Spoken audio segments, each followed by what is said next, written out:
This broadcast is brought to you by Logitech G, Motorsport Australia, Play Seat, The Gamesman, OG Gear, SimSpeed TV, Speed Cafe, and the Australian Sim Racing Group.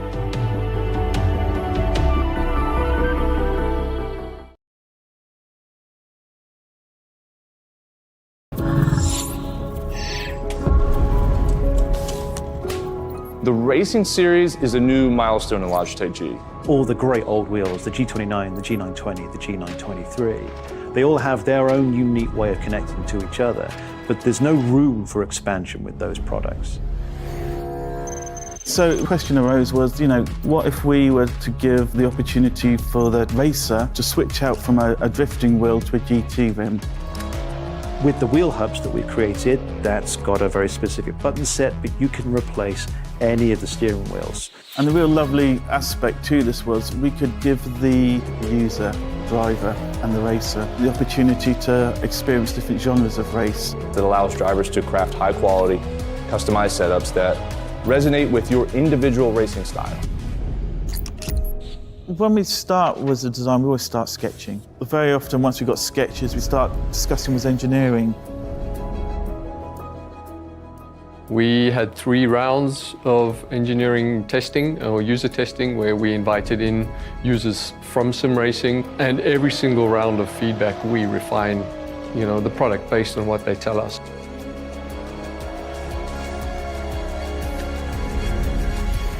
In this sim racing lab, again, we're going to use data to really analyze what a driver needs. We've used everything from eye tracking to the inputs from the pedals, the inputs from the, let's just say, input devices, the wheel and the pedals, the shifter. We're taking that and we're compiling it so that we can build different products based on those individuals' needs for all consumers and all drivers. I don't know of anyone else in the industry that's actually doing this kind of research into their products to see how their products are affecting performance of their users. We've built the product to make sure that it's as reliable as possible. So the innovations in engineering that I'd say we're most proud of is the sequential handbrake and shifter toolless changeover. This is now a patented system, so it's really easy for the user to just switch between modes. If you give people the tools to do what they want, they will. They will just go off and have fun.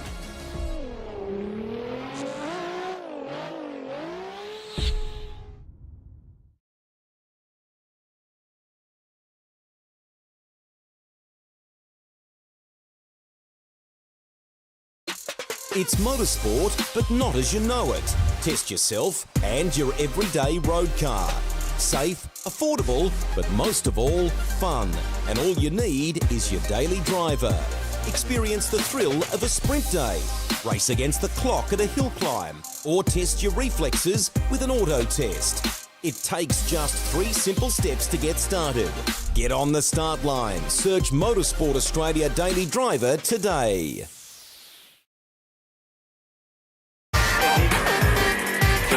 Hi, I'm Brendan Leach, driver of the number 7 Audi R8 or MPC Audi Custom Racing. First impressions of OG gear on the sim, fantastic. It feels really nice in your hands and doesn't gather up under your fingers. The sock, very breathable for me. I get sweaty feet when I'm on simulator. I know that's not the nicest thing to say. It has just the right amount of grip because your feet do just naturally move around on the pedals a little bit, and I like the way that they give you that freedom but also give you that stability that you need.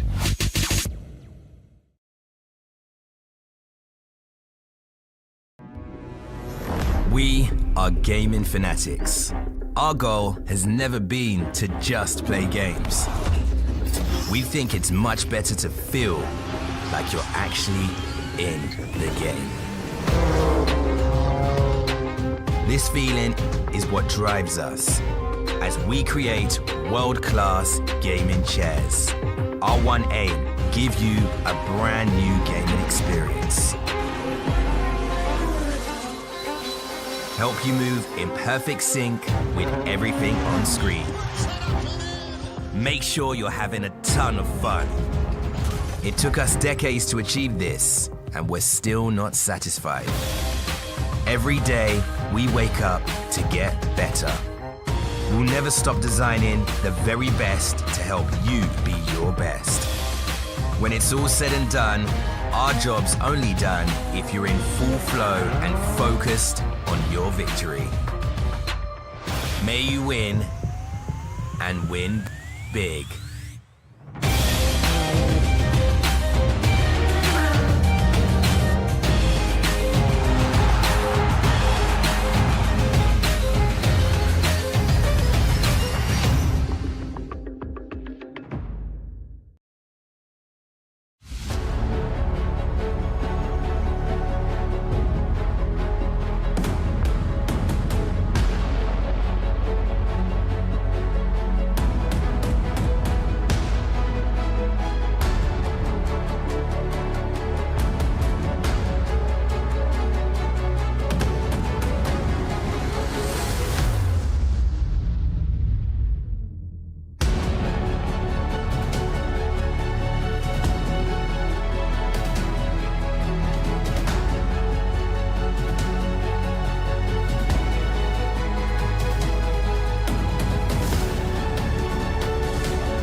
Located in the Ardennes Forest, this is one of the iconic racing circuits in the world. It's also currently one of the longest GP-style tracks that we've got left to us in the world as well. It is the 7-kilometer in length circuit de Spa-Francorchamps. And it plays host to quite a number of important races right throughout the year. And tonight, it's going to be our grand finale. From Belgium all the way over in Europe, we will be bidding farewell to the Holden Commodore for the very final time from Logitech Pro Invitational Series. This is it. After 5 years worth of sim racing activity in the ZB Commodore and a whole bunch more in the generations before that, this is it. This is all that's left. This is the last gasp. And I tell you what, thinking about this race and all the lead up to it, Sandman, a little bit of a tear in the corner of my eyes. As much of a Blue Oval fan as I am going to miss the big old line on the front end of the Commodore.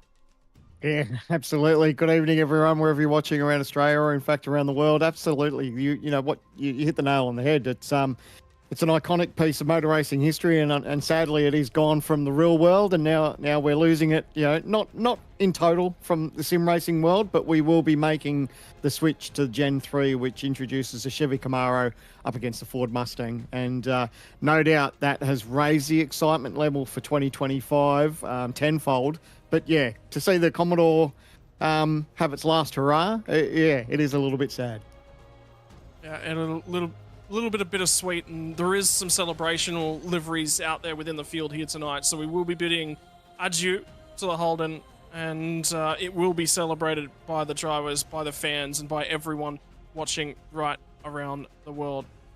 To all of you watching along at home, ladies and gentlemen, thank you for joining us here tonight as we dive into the northern part of Europe. Not quite in Central Europe, we're still to the western part of it, and just outside of Brussels in Belgium. This is right in the middle of a very beautiful section of the world. It's 7-kilometer length on the lap, like we said, one of the longest still available to us in the world. It's challenging, it's quick, and it is 19 turns to take us through the distance from the La Source hairpin and the run through some of the fastest corners in international motor racing, Eau Rouge and Radillon. the challenge that they present. And don't forget the newer scan layout as well for iRacing. It's only been with us a couple months. The Kemmel Straight all the way down to the Lacombe chicane. Malmedy at the crest of the hill before you dive away to Rivage.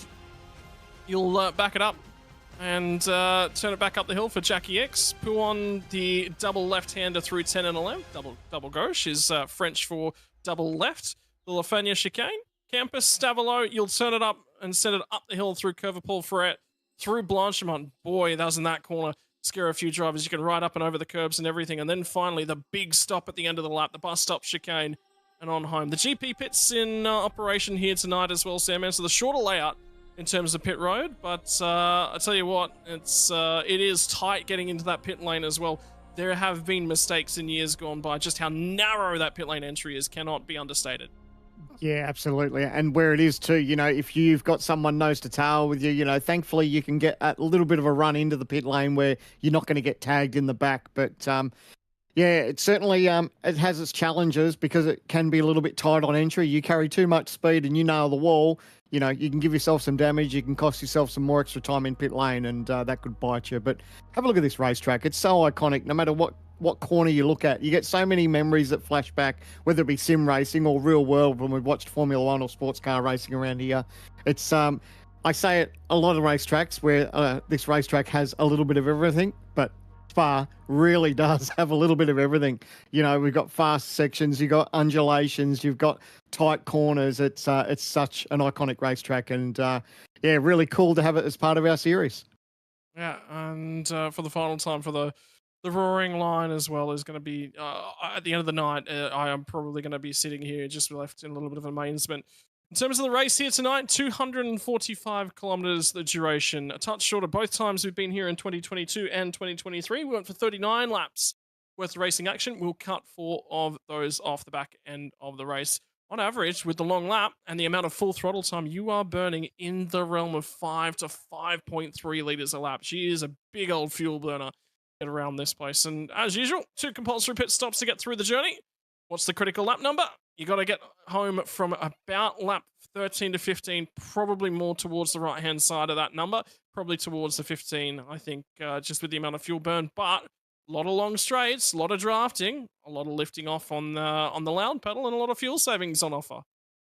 Yeah, it's one of those racetracks that you talked about how much of a guzzler it is for fuel, and it's something that you don't want to get your fuel calculations wrong, because if you decide to go for that extra lap, and being such a long circuit, that's something that could bite you in the backside if you haven't got that down pat.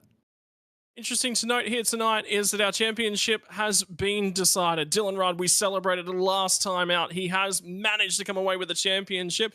Had to walk away from a difficult racetrack at Detroit Belle Isle, but he comes into Spa, and this one will be all about celebration for the Lobs eSports drivers. They'll be attempting to lock up a 1-2-3 in the team's first year in operation in the Logitech Pro Invitational Series. Andrew Gilliam and Griffin Gardner sit second and third. By the way, Andrew Gilliam driving at the moment from a borrowed sim rig down in Adelaide. He is down there to do some engineering duties in real life as part of the Adelaide 500 this weekend. Didn't want to miss out on the opportunity to take away second in the championship, which is a big gangbusters year for him. And as a part of that, meant he had to borrow a rig. So thank you to the drivers that have been supporting us. And the other one, which is really, really important, is the driver that's at the top end of this page here. I can tell you, Jake Burton is also borrowing a rig down in Adelaide this weekend. He is also down there. Again, engineering duties take him to the southern part of Australia. And for Jake, he is going to be trying to make sure that he qualifies his way in. His only goal here tonight, Sandman, must complete 75% race distance. Yeah, absolutely. And I think I've been in a position like that once or twice. Never for the stakes that these guys have got on offer as far as, trying to keep a championship alive and have a decent result. But it's a tough gig when you jump in and try to use someone else's rig just to hopefully make the night as profitable as you can. We all have those little idiosyncrasies and stuff and comfort levels that we have in our own rig. So it is a little bit strange to jump in a different rig, but good on him for having a crack and not just laying down and giving up, because like I said, it'd be easy for Andrew just not to show up and say, oh, well, I didn't win the championship, but he's got pride on his side and he's trying to aim for second place. So yeah, good on him and good on Jake and anyone else who's having to take on that challenge of jumping in someone else's sim rig. I think the bigger key is that you're right. Andrew Gilliam doesn't have to race tonight. He's automatically qualified in, can't win the championship. So those are the two big keys that he would have been looking for here tonight. But the battle for the bubble is big, and it is going to be the talking point for the rest of the night. The reason for that, top 20 drivers, all the way down at where Zach Rattray-White sits at the moment, they all qualify back for next year. The difference between being below the cut line and above the cut line, 12 points. That's equal to 3 spots. So for Rattray-White, he must finish within 3 spots of Sean McNamara, and Sean McNamara has got to beat Rattray-White by 4 or more. For everyone else, the mathematics gets a little bit more complicated. For Jake Maloney, he's a good 38 points clear above the bubble. And this is sort of the story that they're looking at. The drivers will be locked in. All they're going to do is get their way to 75% race distance here tonight, Sandman, score some points. That's literally all they need to do. Adam Briggs, Josh Anderson, Blake Warboys, and Jake Burton, they do that. We'll be seeing them back for 2025. The drivers, though, that are in mathematical contention of being eliminated. Bo Albert is within 100 points of that cut line. Jake Maloney, Zach Rattray-White, plus 12. Sean McNamara, he's got to find 4 spots, and Tom Frere, a little bit more than that. It's only about 8 spots for him over Rattray-White, and then he still has to outscore McNamara by more than enough to cover him off as well. But for Brenton Hobson, what he's got to ask for is that Sean McNamara, Tom Frere don't score any points. He must win here tonight, and Zach Rattray-White must also DNF. It is a big, big ask, but it's the only way that he will automatically qualify back in, so he'll be praying for a little bit of luck. Yeah, that's it's scary when you start thinking about the stats like that, isn't it? Especially when the pressure of a win, you know, knowing that you need that to make it in. That does put the pressure out there. But you know what? For a lot of these drivers, it's best for them just to not think about that. Just race as hard as they can and do the best job they can. And if they do that, the points will come their way. But there's no point there fretting about the points. You just want to do the absolute best job you can. Head down, pin the ears back, and go. That's about all you can. For these drivers, they get a free kick here tonight. Just out there racing for a little bit of glory. Dylan Rudd, of course, our champion-elect. Andrew Gilliam, Griffin Gardner, Madison Down, Jared Philsell, Brady Myers, James Scott, Rick Kuznetsov, Ethan Greengold, Luke Rosella, Jordan Ross, and Robbie Gibbs. All of them are locked in for 2025. We'll be seeing them back should they elect to return as the big key. Because the other side of the coin, you can say, hey, look, I'm not able to go sim racing in 2025. Take a year off, qualify back in 2026. And the other big kicker, Gen 3 chassis. I think that's a huge thing, because something we were just talking about off air is you never know what it'll look like and what it'll feel like when you jump in it for the first time. Do you want to come through the gauntlet of the qualifying series? Yeah, well, that too. And I was thinking about your comments about having a year off too. I don't know if that's the smartest thing to do either. Is if you take the first year off of a brand new car, and you know, the Gen 3 being introduced, you can find yourself, you know, a long way back pretty quickly. These teams will be learning very fast as soon as that car gets released, and they'll be trying to get their best foot forward. So dangerous, and there you go. Have a look at that beautiful farewell Holden livery on the side of Brenton Hobson's car. We did touch on that there was a couple of those liveries, and yeah, that's brilliant. But yeah, and that touches on my point. This is the last time we're going to use this car, so yeah, it's not ideal probably to take a year off, because these teams will learn so fast with the brand new edition of the Gen 3. In seat time, nothing can replace it. You're just going to be ready to go. One driver that is a little bit ready to go and that is sort of peeled off trying to catch. There's 2 packs sort of going around at the moment. There's one pack that's just started their flying lap. There's another pack that is really, really backed up. I'll tell you what, Jake Burton's one of the drivers that went diving through and past the back. He just wants to get out there and set himself a flying lap and not have anyone else to worry about. Brian Walker's already started his lap just down the road. Tyson Broad, Luke Rosella, Bo Albert, and Robbie Gibbs are all starting their flying laps as well. And I think Bo Albert picked up an incident point as he crossed up and through Rouge Radion. So his first qualifying attempt will get ripped up and thrown in the bin. Benefit of a 7-kilometre long lap is that this is probably one of the easier laps to find a little bit of free real estate. And I don't mind the strategy of Jake just doing a runner. It's like, you know what, just get that banker. How much do we talk about that? All the time is about just getting a banker in. And yeah, you look at the clock and we've got still, just over 25 minutes to go. But when you consider the length of this racetrack, to get round and get back to the pits and start again, you know, you want to try and minimise the mistakes. And I think just going out and putting down a banker is a great idea.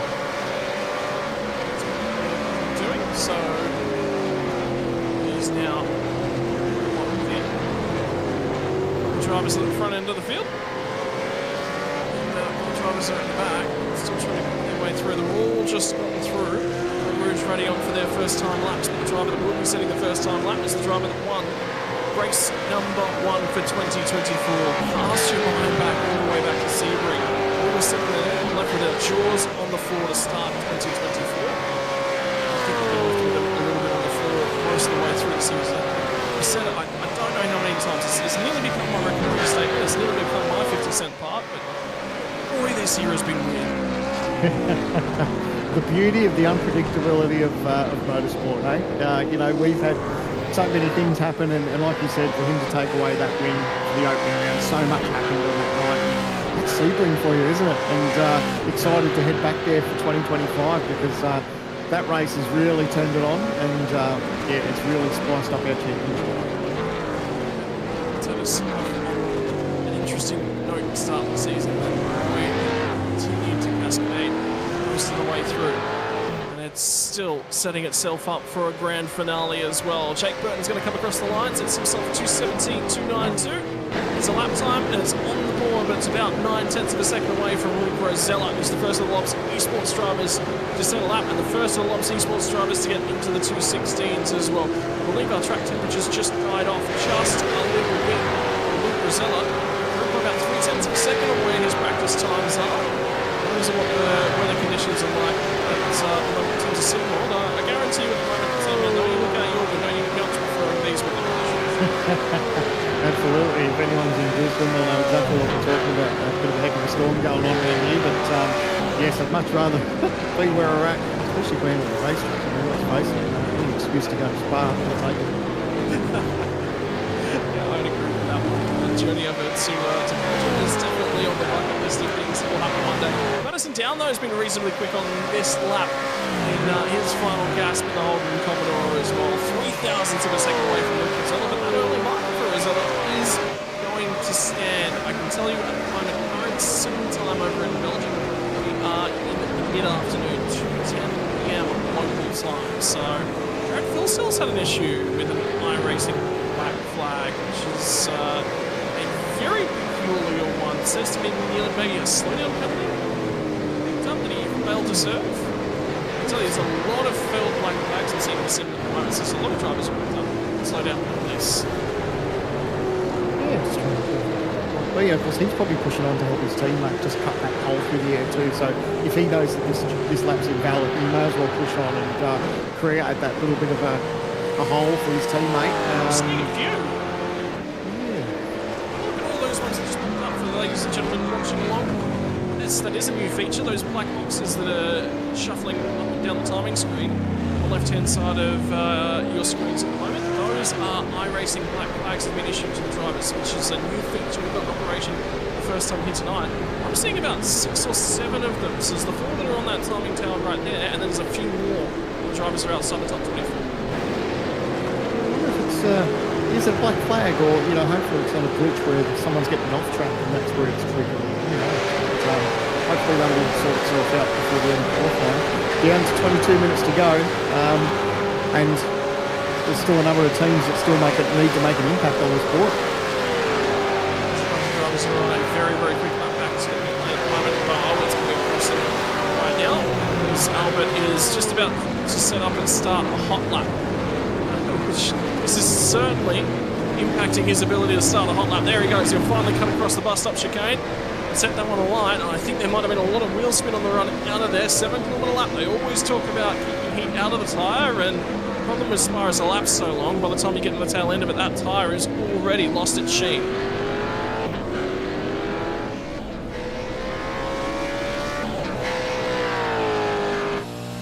Got himself some clear racetrack, as you can see. It's beautiful on board.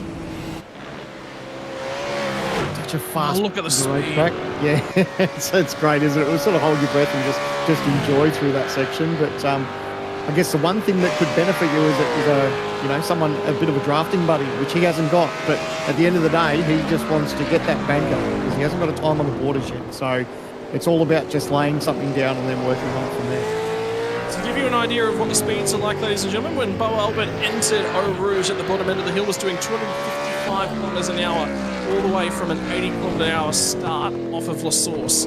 Epic. So a lot of acceleration, lifts off, dials it back down about 20 kilometers an hour, so it's a slight lift off, and then crests the hill, and he gets back on the gas at about 240 kilometers per hour.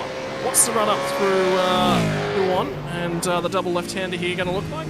Oh, just a measly 165 kilometers an hour as he cuts his way through. The real question, I think, the real interesting one to keep an eye on is going to be the run through Blanchemont.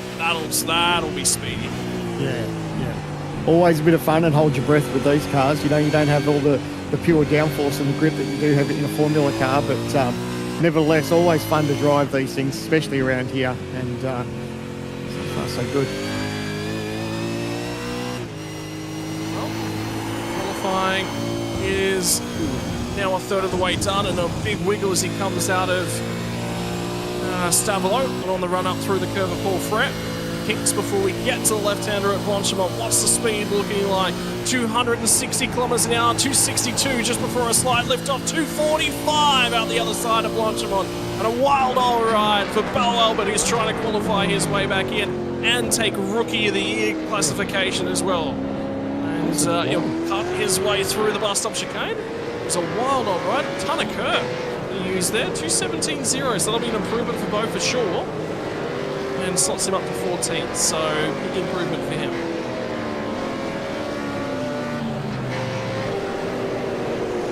Just about to say, the beauty of this racetrack is real work.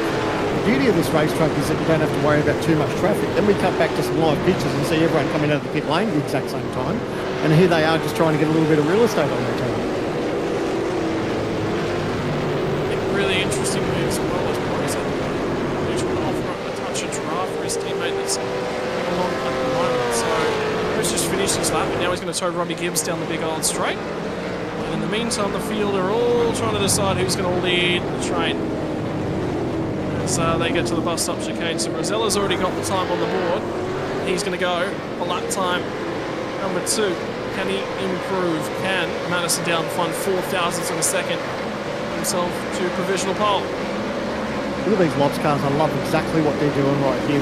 Every one of them is just all lined up behind each other. They've given themselves just enough room where they can try and, you know, capitalise on the draft, but also where there's enough room where they're not tripping over each other. So to have all the teammates there line astern, that's a great thing by the team. And I know all those drivers will be very, very much appreciative of just trying to get a little bit of that tow, because that's huge around here at Spa. Very important as well to set yourself up for the long run. All right, who is going to be able to put it together on lap number 2? And 13 minutes coming up very, very quickly. So Rosella's gone quick on lap number 1. Look at the wiggle in the background for Madison. Sorry, not Madison down. Jared Philsell. So even as he crests the hill, so Malmadian runs down to Ravage. It's a bit of attitude in the car. Again, just a little bit more, a half wiggle.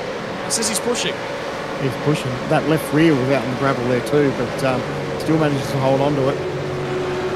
Hasn't got a timer, hasn't got a banker on the board yet, but the 17-minute mark of this session to go.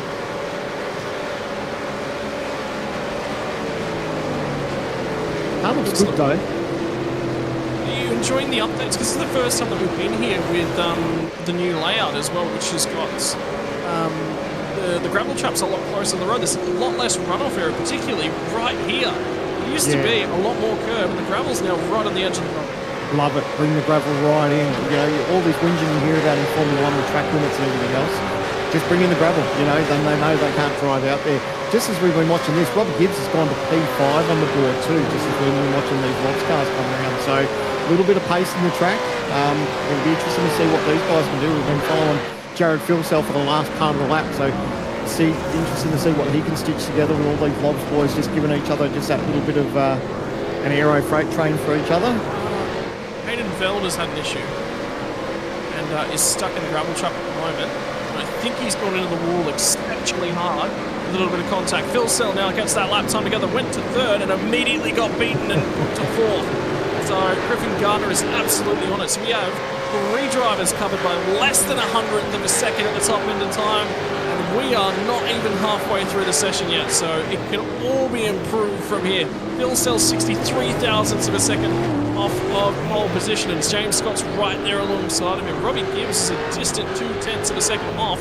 Gilliam's only 5 thousandths of a second behind him, so it is tight. It has been building this way over the last 5 years as this car has gone through its generation. And this will be the story of exactly what happened to Hayden Vell. Check out the OG replay. Weaving there. Oh, what was that about? Oh, he made hard contact with the wall too. I don't know if that was like he was frustrated that the driver was on the racing line, and yeah, that's a bit of a weird one, isn't it? It's the first time in qualifying in a very, very long time. Fast part of the race. Yeah. Black flag starting to show up for a bunch of different drivers, although Phil Sells on a cool-down lap, so I'm not too worried about that one.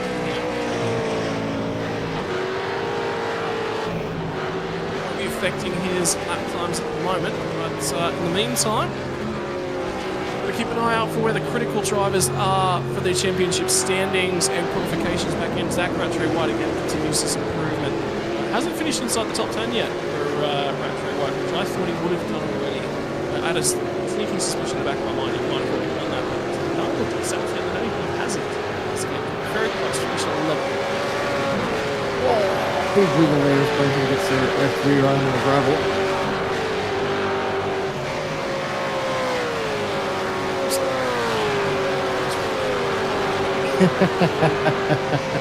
Yep.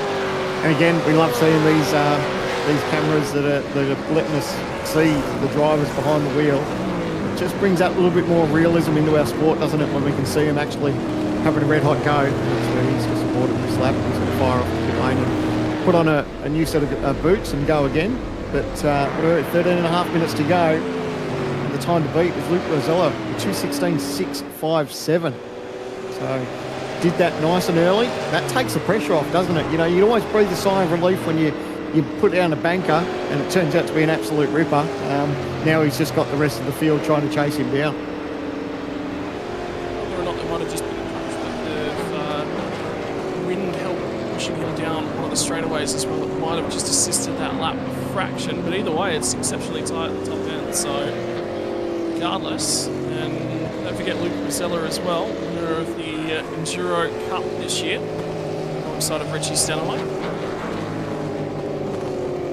A successful campaign for the driver that failed to finish the first 2 races of the season. So race control busy too, so car 19's got a pit lane start. Wow. So officials have already got their thumb in the pie. It's already starting to happen. So they're busy for the last round of the year, and it's only qualifying so far. That's Dylan O'Shea for contact with 29, and 29 being out of Jake Maloney, so already kicking off in it's very rare, exceedingly rare that we see something like that. So this is what's going on here. So this is both of these drivers on a fast lap, and not what you want to see. One of them's got a year, one of them's got to abort the lap. Oh, you're joking. Yeah, I can see why the stewards were interested. He just turned in on him like he wasn't there. You can't do that. Oh, they both had the real estate. He was trying to go around the outside. It was never really going to work when they're both on a qualifying lap, and got in the door alone. Both of them are going to have to report the lap, so we're going to both be compromised by the run through the chicane. So, albeit the ERT drivers have got out of the angry pack, and this might be a smart decision after seeing some of that footage. Absolutely. See, do what the Lobs boys did. Just team up together, find yourself a little bit of real estate. Mind you, the Lobs boys were in with everyone else, but they got themselves all together. And this is what good teams should be doing. Is just sharing that draft and just trying to bring your teammates along with you. You know, you can take any little bit of an advantage you can get, especially as this track goes on. So we're 11 minutes to go, and yeah, I think it's great. We're doing this for each other. Well, we have 11 minutes left in qualifying. Oh boy, oh boy. Get me out of the mess. I don't want to be in it. Doesn't matter how long the racetrack is, they always seem to find each other in quali, don't they, when they're ready to start. And it's again like 20 cars in that pack, and then they'd be covered by a couple of seconds on the racetrack. It's the aero, and that's what they're fighting for. They want that little bit of an aero advantage. That's why they're all bunched up. And update on Haydenfeld, which his qualifying session's already over because of the total pit lane of that incident. But he will also be forced to start from the pit. He's Robbie Gibbs in the meantime, though, going to start this second lap, or this third lap even, as the times thus far have been exceptional from him inside of the top 10. Good run up through Eau Rouge Radion, and now he's going to be offering all the drafting support he can to Ethan Greek-Galt. He's going to try and get a run on with a little bit of drafting support. And in the background, Bo Albert's had a reasonable night in qualifying thus far. Sits 17th on the table. And he'll be trying to lock himself in for 2025 as well.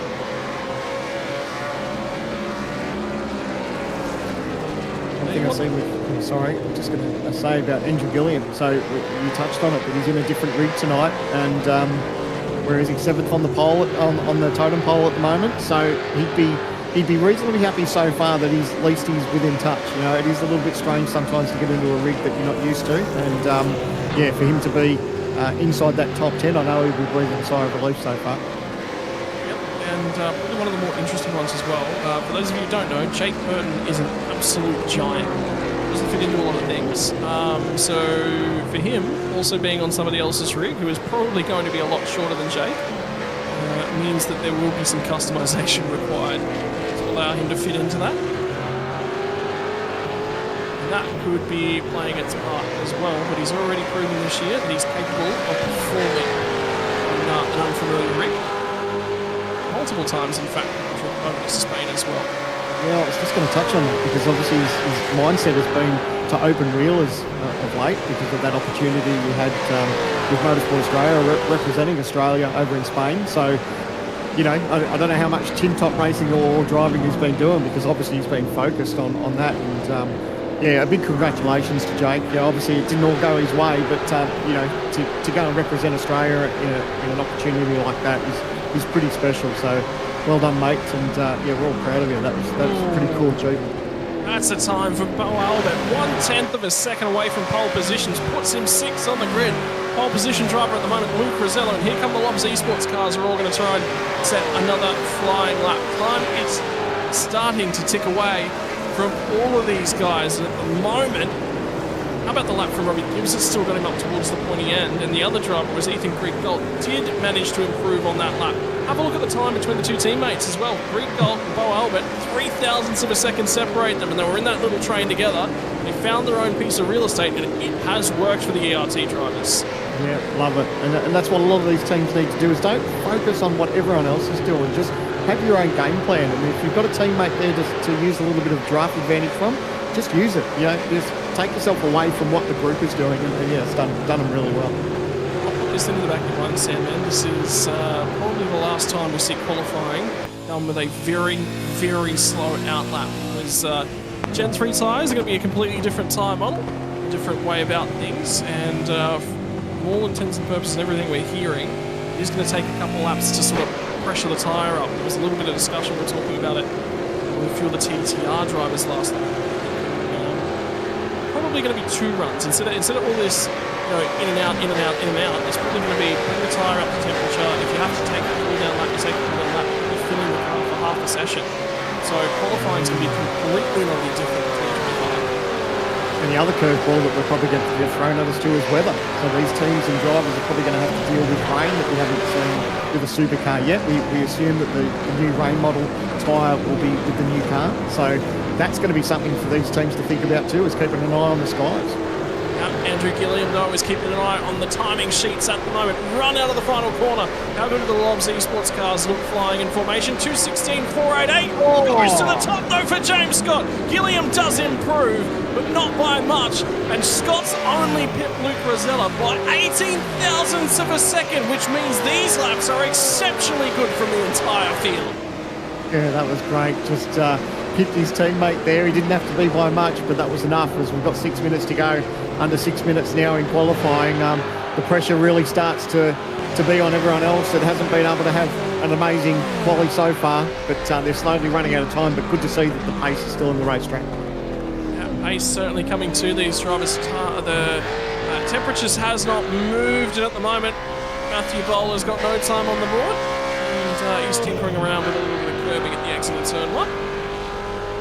And lights up the rears. For the rest of the field, who is going to be on lap times at the moment? I'm pretty sure the bulk of the field are on in laps now. So there's actually a number of drivers that seem not moving. So I wonder whether or not there might be some sessions that are over. A few of the drivers that might just walk away and go, yeah, but I'm happy with that qualifying lap. I'm really going to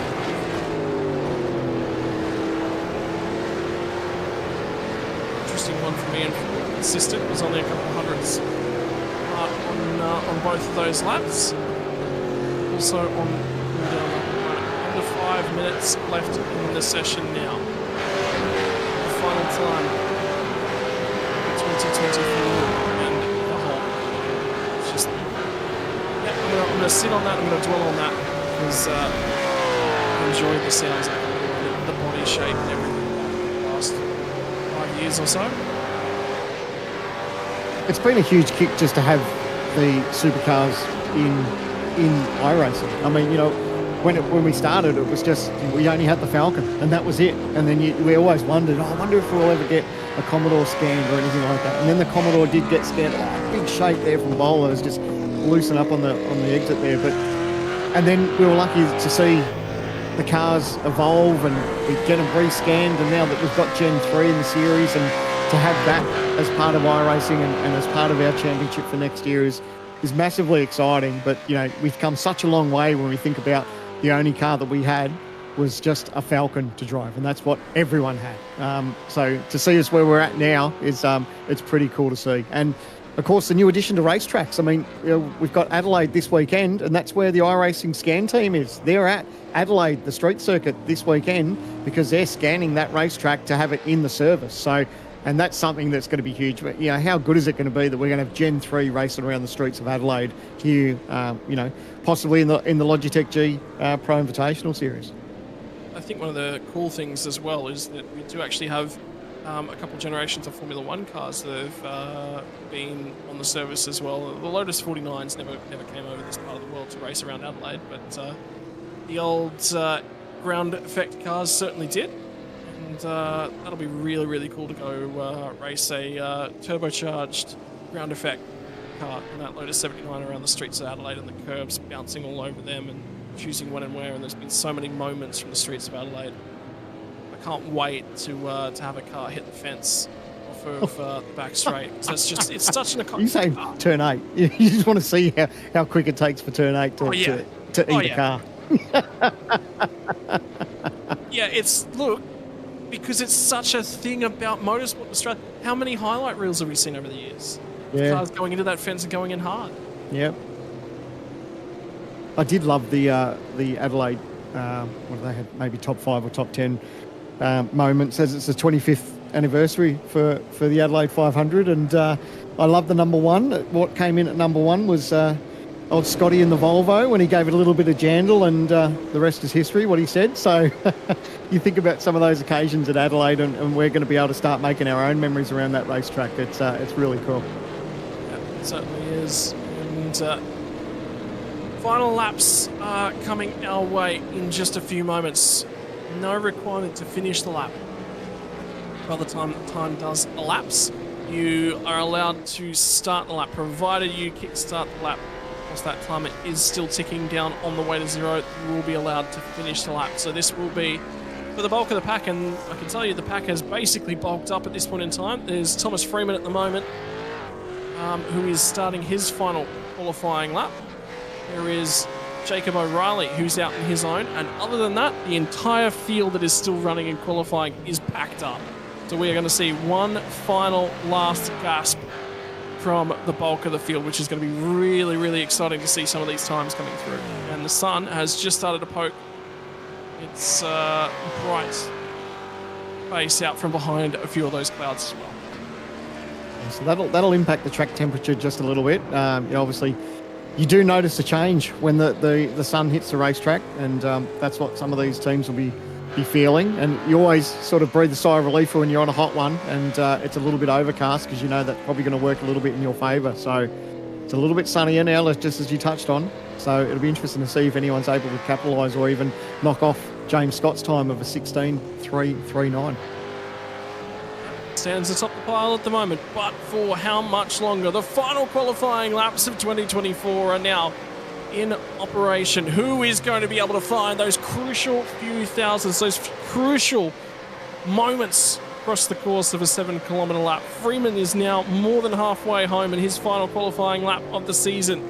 Spent the bulk of the season starting from the rear end of the field. Tonight will not be the case for that one. He is going to put lap times on the board. I tell you what, one thing we haven't talked about at this point in time, Blake Warboy is still yet to set a time, so he's still got to put a lap together, and he's only got one opportunity to do so. And I can tell you, it's not looking like a good one. So Warboys has had some sort of drama where he's had to drop out and then rejoin the session. And you know what? I don't necessarily think he's actually started a lap.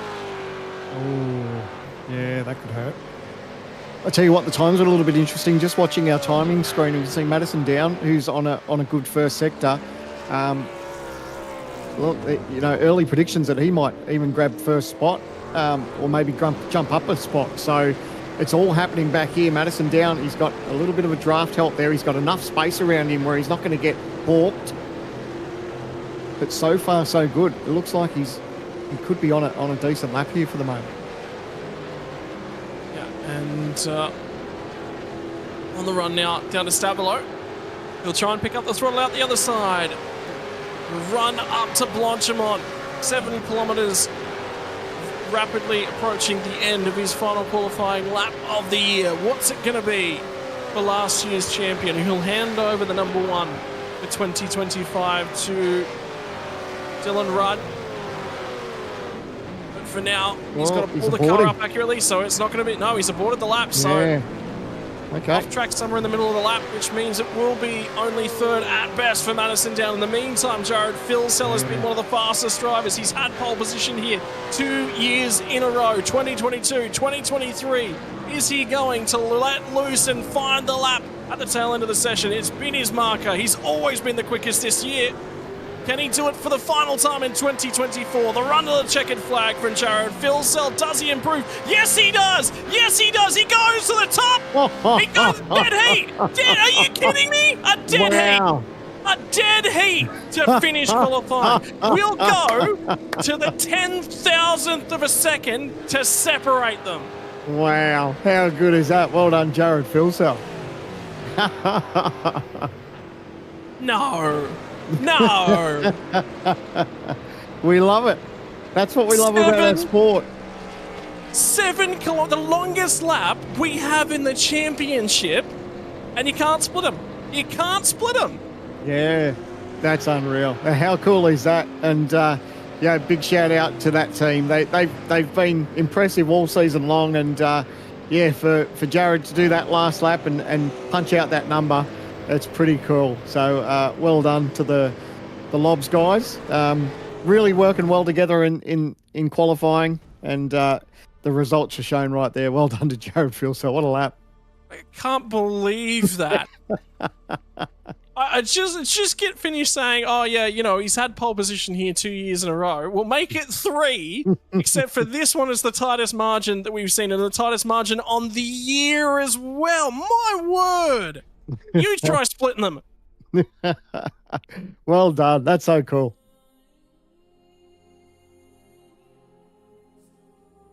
Well, qualifying is in the books, ladies and gentlemen, for the final time for 2024, the final run of the Holden Commodore. It is going to be a Lobs eSports front row. The 94 machine of Jared Filsell takes pole position with a 2:16.205, and lining up alongside of him will be James Scott, also with a 2:16.205. How about that?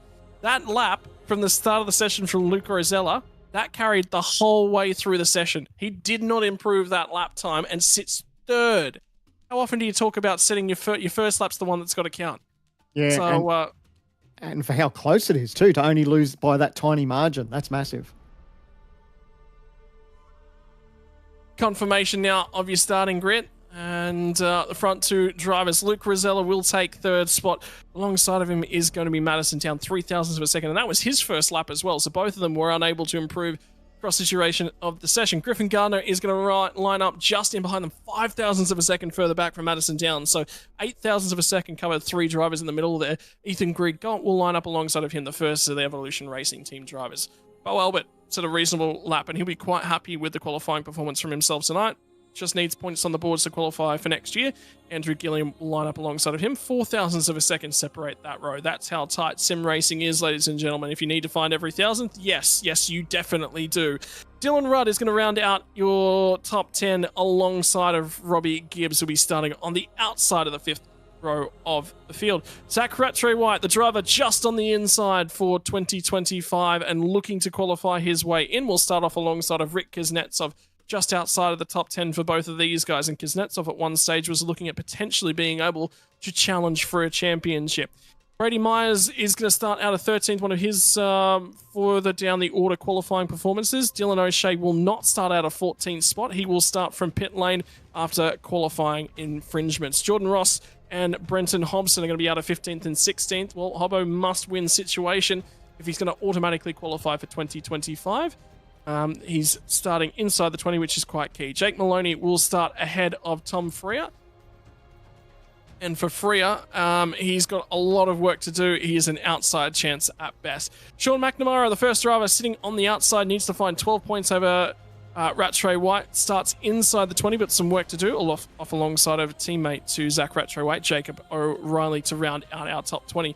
Adam Briggs needs to find 75% race distance here tonight. He'll line up alongside of Ian Ford. He'll be also looking for that marker.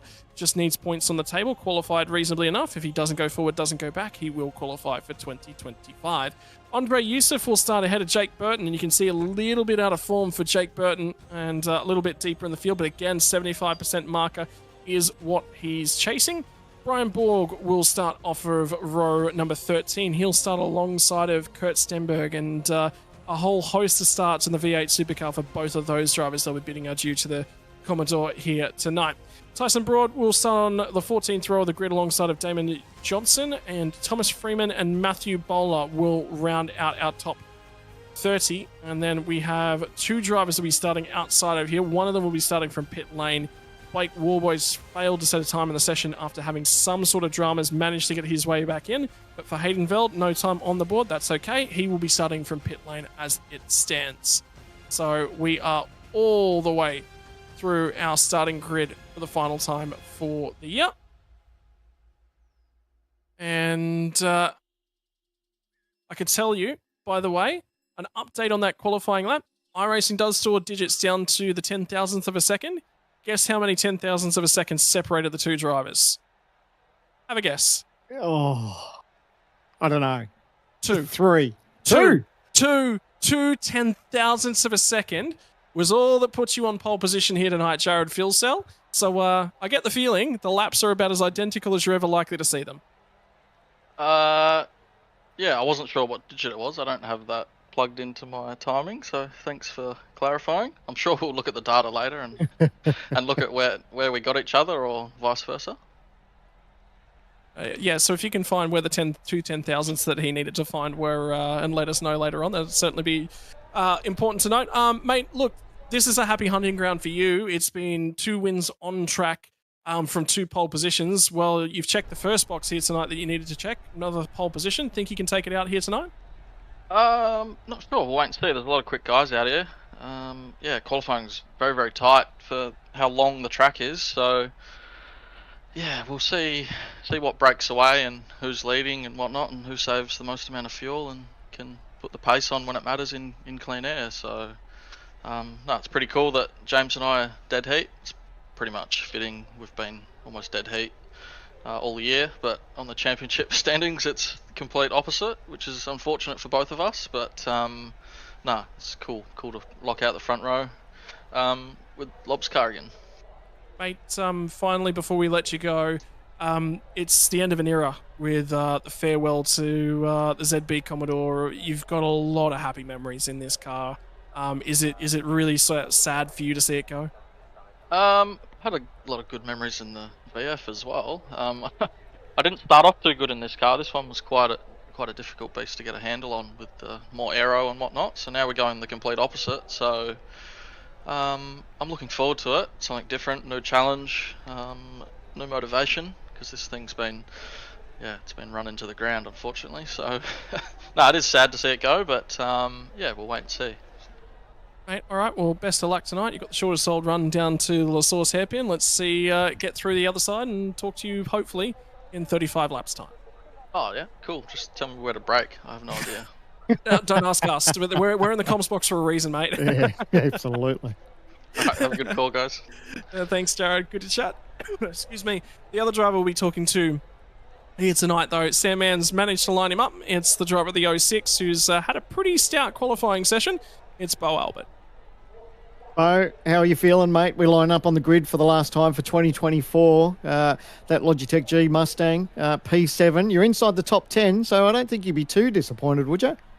Definitely not. It's a nice little place to be. I can actually see the start lights from here, so all happy days. But no, look, it was a great qualifying session. I did ruin my lap slightly, so I think there was potential for a bit more. Probably not pole, but second row of the grid I think was possible. But I don't know about you guys, but I'm seeing a lot of these ugly ZB Commodores in front of me. I think we need a few Mustangs up there. Well, mate, you probably won't have to worry about it too much longer. It's the Camaro that you're going to have to worry about come 2025. So get used to it. It could be a little bit nostalgic from here on in, but your thoughts for this race, mate, as we tackle Spa? Excited, nervous, scared? What's the feelings right now? I think it's more just about controlling the start. Only just dawned on me that I haven't done too much start practice here, so I'm hoping I've got the clutch bite point set. And then after that, it's just get myself into a rhythm, look after rear tyres, especially with these long loaded corners here. If you overheat those rears, you're not getting them back anytime soon, and there's so many traction spots where that's going to kill you. So yeah, just play the tyre game a little bit, play the fuel game, of course, plenty of straights to draft, lift and coast, all that usual jazz. So it's not a game plan set in stone. It's very much just try and be as flexible as I can heading into the 35 laps tonight. Mate, we're going to let you focus. Thankfully, it's not a very long run into turn one, so even if you don't nail that start, it shouldn't be too painful. Fingers crossed you can get that beautiful Logitech G Mustang across the line in P1, and we talk to you a little bit later on. How's that sound? Oh, sounds all right with me. Quick shout out to all the guys from the Good Guys Ballarat that are watching. Awesome you guys are tuning in, and yeah, try and put on a bit of a show for you. All right, all the best, mate. Oh, Got a sorry. question before we let you go. I've actually got two more questions I want to pose your way. First and foremost, how much of communication goes on between you and Ethan just ahead of you, because there's both fuel saving in this early run? Yeah, look, we probably won't communicate too much. Honestly, we both know the game plan. We know what's best for the team, so we can normally work things out without needing to have any rules in place, so to say. And secondly, if this all goes a little bit pear-shaped, how much roughing up do you expect at work tomorrow? I expect to be thrown under a bus. So, all things considered, head down and make sure that doesn't happen. All right. I hope I haven't jinxed you now for the rest of the night. Yeah, thanks, Scott. Very cool. Good luck, mate. See you, boys. Have a good call. Cheers, pal. Good luck. I couldn't help myself. I got to be honest. He's coming for you. Workmates. He will come for you, buddy. If you've put the Mozza on him, he will definitely be coming for you. Right. So 35 laps now left to come for the duration of tonight, and we said it was going to be in the realm of 60 to 75 litres were to add across the duration. How are they going to get it done? There's a bunch of different ways that you can get from the start to the end. Well, you can't get home until about lap 14 to about lap 17, somewhere in that sort of a range. Well, you've got 2 compulsory pit stops here to do, Sandman, so why don't you walk us through a little bit of up and down fuel graph, and I'm a little bit disappointed you don't have the G-Hub behind you. Yeah, G-Hub was out of action today, unfortunately, but getting ready. It's going to be bigger and better in 2025. Can't wait. But you can see it all right there in front of you. There's so many different options as far as how your race is going to pan out. Everyone can have some sort of idea leading into this race about the perfect strategy, but how does that thing change when safety cars or racing incidents, you get damaged or get caught up in someone else's drama? That's how it can affect your race. So it's good that these teams and drivers have got a number of different options, whether you want to stop early, go a little bit later. Obviously, you're going for that cut-off, but it's all down to this, and everyone will have that in their mind.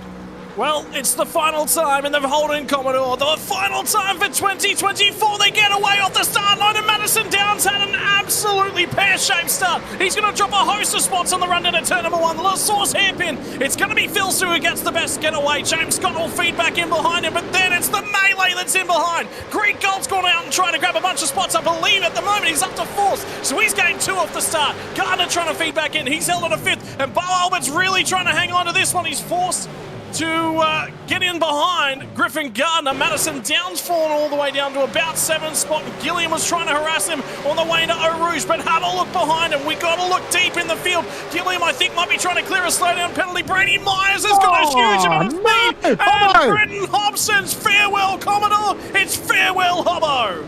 Oh, farewell into the fence. Is this going to bring out a safety car? That was a fast part of the racetrack. I could see that there was a little break in the field. You can see that there's a gap there. He wasn't that far up, but man, he's had some damage in there. Thankfully, he's got away with it, but his day is done. You can see that engine has got no steering there. He's almost going to have to park it there. But man, that's heartbreak. We touched on that Hobbo really needed to get the win to advance through to that top 20. That's definitely not going to happen now, and our heart goes out to him. Well, he was our professional insight that sat with us throughout the qualifying series for 2024, so he certainly watched every little element of it. And for 2025, he might have to drive his way through that one. But for now, James Scott up at the front end of the field is trying to hang on to the back end of Jared Philsell, and they are side by side as they cut their way through the Lafania chicane. There was one of the ERT cars, I think it's Robbie Gibbs, who's toe-to-toe at the moment with Rick Kuznetsov. Those two guys are challenging each other. Just a touch between the two drivers. Trying to settle yourself in at Spa is absolute chaos because there's so much drafting that's going on. And have a look at the back end of the field. Dust flying everywhere back there as well. Yeah, everyone just needs to calm down a little bit. Obviously, a lot of the parts of this racetrack is single file, and we don't know if that's what was caused with Hobbo, whether it got a little bit racy back there and he ran out of real estate. But you can see a lot of these guys up front just single file now, getting themselves into a bit of a rhythm and just start to build these times up and just get comfortable with the cars around them and the racetrack. So thankfully, the most of the field has got away with it. But yeah, Bronson Hobson's day is done, and it's such a shame because we were talking about that special livery that he had on board to say goodbye to Holden, and unfortunately, it's gone the worst way possible for him. Yeah. It's going to be a long old night, unfortunately, for him, because he'll just be resorting to sitting back and watching. Jordan Ross ran very, very deep on the run into the La Source hairpin, missed his braking zone, ended up in the gravel on the other side, recovered it nicely. And now, have a look at these guys who are going to go toe-to-toe as well. Kuznetsov and Gibbs, they were side-by-side in the run through Lafania chicane on the first lap, and they've still not given up on having a crack at each other. Finally, Kuznetsov's fallen a touch off the back. And Sean McNamara needs to cut his way through the field, is trying to do so down the inside, and I believe that's on Jake Maloney, gets the job done. So he'll be very happy with that one early on, Sean McNamara.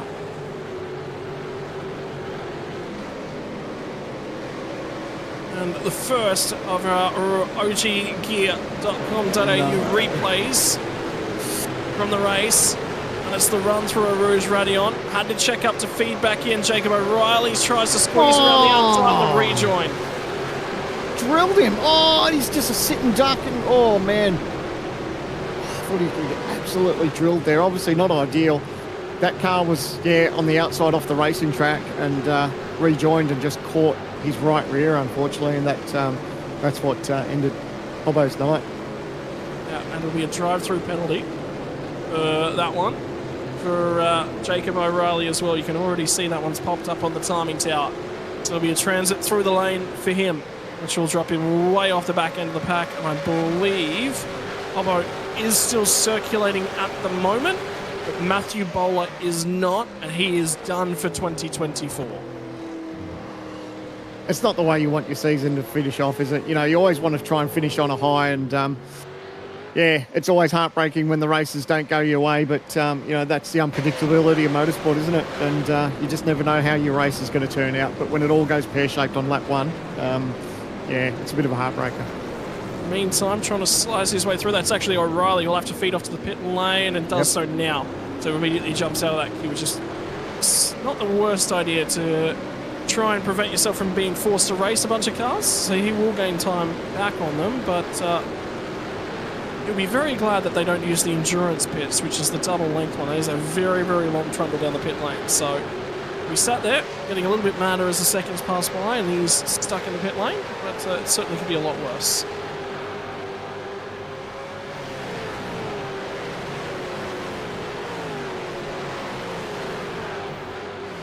Quicker they through that part of the racetrack. It doesn't matter what car you watch around here. It's just you see them carry so much speed through there. A little bit of a battle back here, and this is again what we love about our series, is that it doesn't matter where they're racing, doesn't matter if you're for first or last, there's always a decent battle on screen. Stenberg's managed to round up that position there, but a little bit of detour just off the track, so that's Tyson Broad. Rejoins. A little bit of contact on the front right-hand corner of that car as well. Yeah, I see it was stoved in a little bit.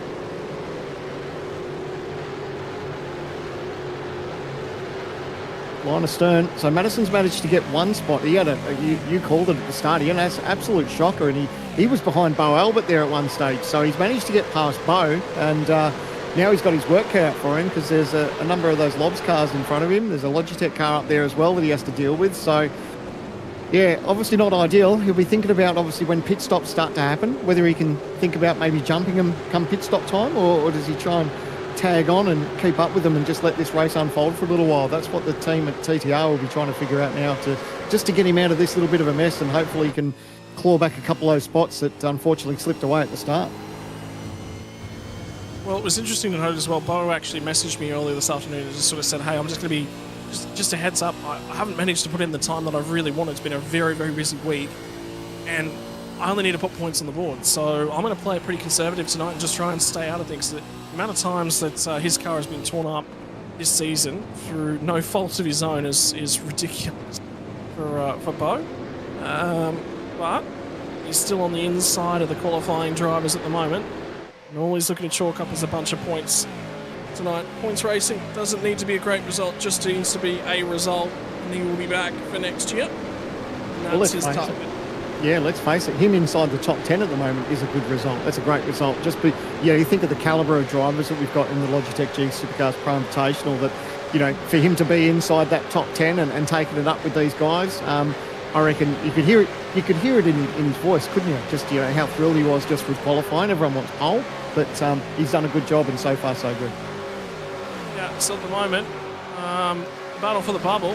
Well, McNamara's dropped. He was 12 points behind coming into tonight, so he's dropped back to 24 points on the outside of Zach Rattray-White. Such has been the performance of Rattray-White tonight. And all of a sudden, Jake Maloney's deeper in the field as well, so he's actually at risk if Rattray-White starts to gain a few more points. But the problem for Sean McNamara is he's got to have a great night to have any hope of climbing over Jake Maloney. But that'll be something to keep in the back of your mind. And Tom Freer as well, another driver that was sort of talking to me in the middle of the week. He just said, look, I've got to have a brilliant race, and I just don't think it's possible. So he's having an average race. He's had average races just about right throughout the season, which has been his strong point. But yeah, and when I refer to drivers that might be thinking about taking a year off, Tom Freer was one of those. He was contemplating whether or not he did come back and try and qualify for 2025. It was something he was thinking about, but Gen 3 hardware, you never know. That might sway the decision. Just depends over Christmas, doesn't it? It's a nice little carrot to dangle, isn't it? When you've got a new car to jump in. So yeah, that might change a lot of the minds of some of these drivers, because, for me, I think that would be a nice little shot in the arm, just to know that you've got something different. You're going to try different setups. You're going to have, the car's going to feel different. So it might suit your driving style better than what these current cars are. So yeah, there's all these things to think about for these teams. And for me, I think it would be a nice little carrot, I think, for 25. Very cool. It's been an interesting old season as well, as we were sort of watching along with him. Adam Briggs and Ian Ford are another two drivers who've just got to finish here tonight, and that will be enough to see them back for next year. But yeah, we'll highlight Ethan Greekgold. It's for Ethan, it'll be an interesting action to watch a replay of the overtake, the battle between, I believe, Ian Ford and Adam Briggs. Good job. Car just pushed a little. That was just the speed he was carrying through that corner. He just pushed out a little bit wide, but not enough for no harm, no foul. So he just pushed on with it. So good job. So yeah, back to Ethan Greekgold. I mean, he's only had one podium on the season, and when was the last time you could say that about Greek Gold? You know, Hyundai Excel champion in the real world has got oodles worth of talent, but he has just been incredibly unlucky this year. Popped an engine at Phillip Island and car spat violently sideways over curbs in the dying stages of the race at Watkins Glen as well. And other than that, he's just been not on the right side of a little bit of luck as the season's progressed. And that's one of the difficulties that a lot of these teams and drivers that they experience in this series, because everyone's really at the top of their game in our series, that, you know, if you're just off the mark a little bit, you feel it, and, you know, you get swamped by so many cars. So, yeah, it's one of those things that might have him scratching his head. But I know, you know, I'm definitely ranked as probably one of the world's worst drivers. But I know when I've had difficult races, you can walk away and say, you can explain why things kind of went pear-shaped. So that might be a benefit for him, where he can go, you know what, I know what went wrong in this round, and I know what, you know, contributed to probably having a pretty average season. But you're right, we never sort of expected him to sort of have the struggles that he did. But thankfully he's there or thereabouts and having a decent result so far. About Sean McNamara at the moment, though, has been moving his way further forward. He's actually starting to track down Rick Kuznetsov as it currently stands, which will be another spot he'll be looking to pick off and move his way further forward. So it's just outside top 10 at the moment, but he'll need to finish, I think, inside that 10 to stand a chance.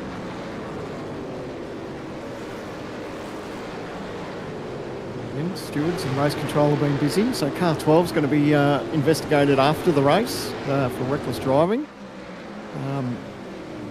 Tell you what, they've had their work cut out for them. They were busy even in qualifying, which is a little bit of a rarity. Usually it doesn't heat up until the racing starts, but our officials have already had their work cut out for them so far.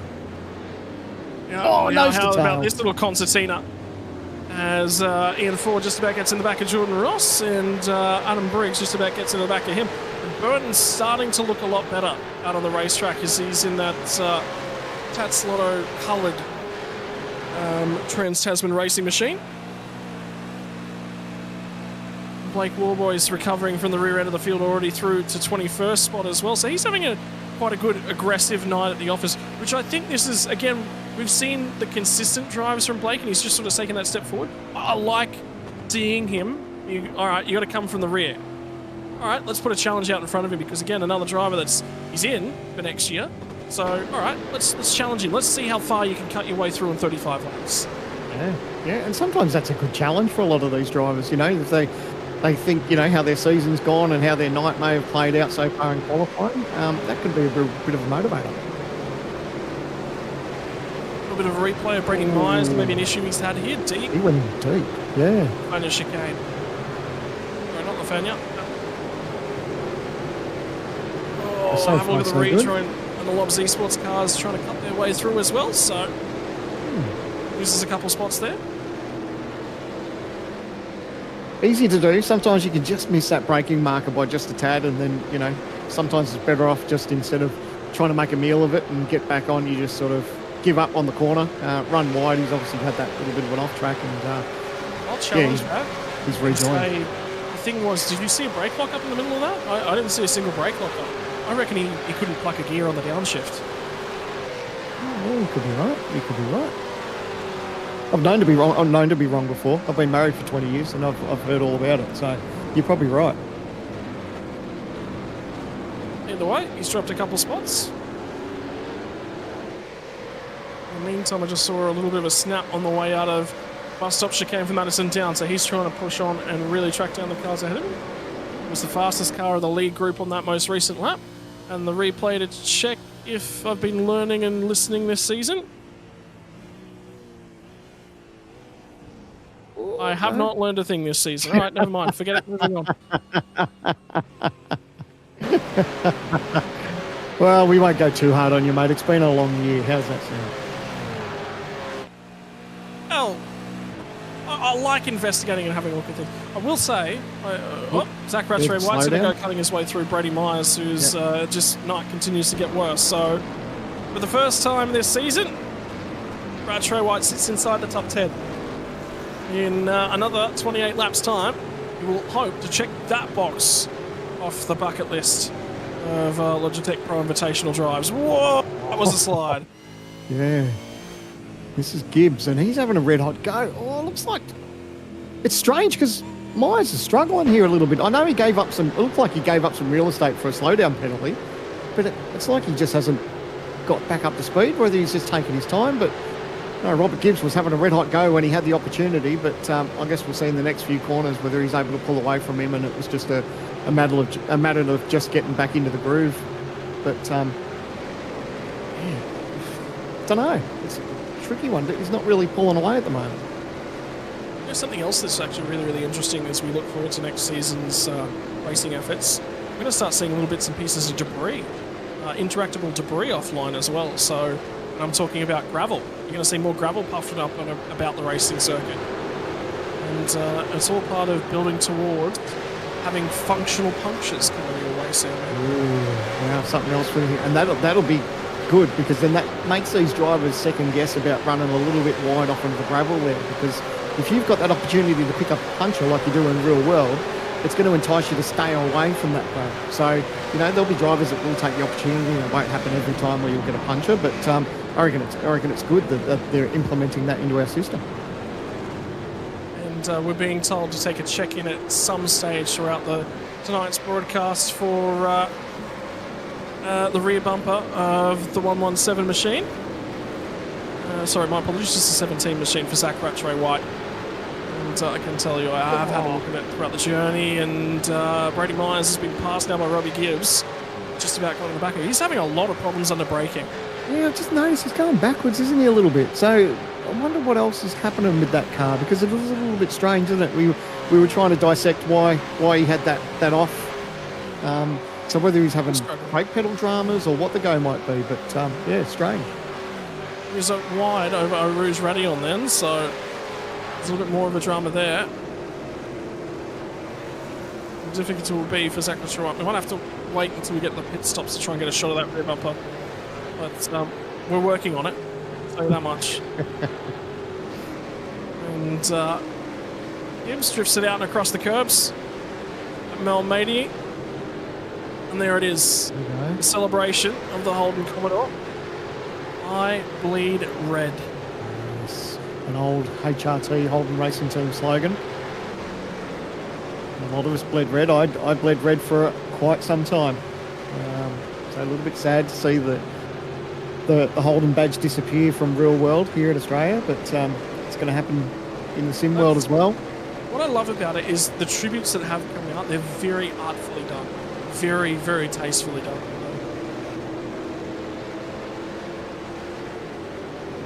It's I love the designers we have, and Blake Warboys again picks off another couple of spots as he moves inside the top 20 now, as he makes his way on by. And the issue for Blake Warboys in qualifying was he was having computer-based stutters.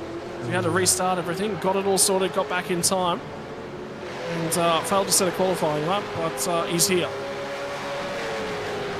What's the old Peter Brock adage? You bite off more than you can chew and then chew like hell. So maybe that's kind of what he's doing now. He's just having a red hot go. He's just enjoying every moment that he's got. He's just going to wring its neck and see what he can make from it.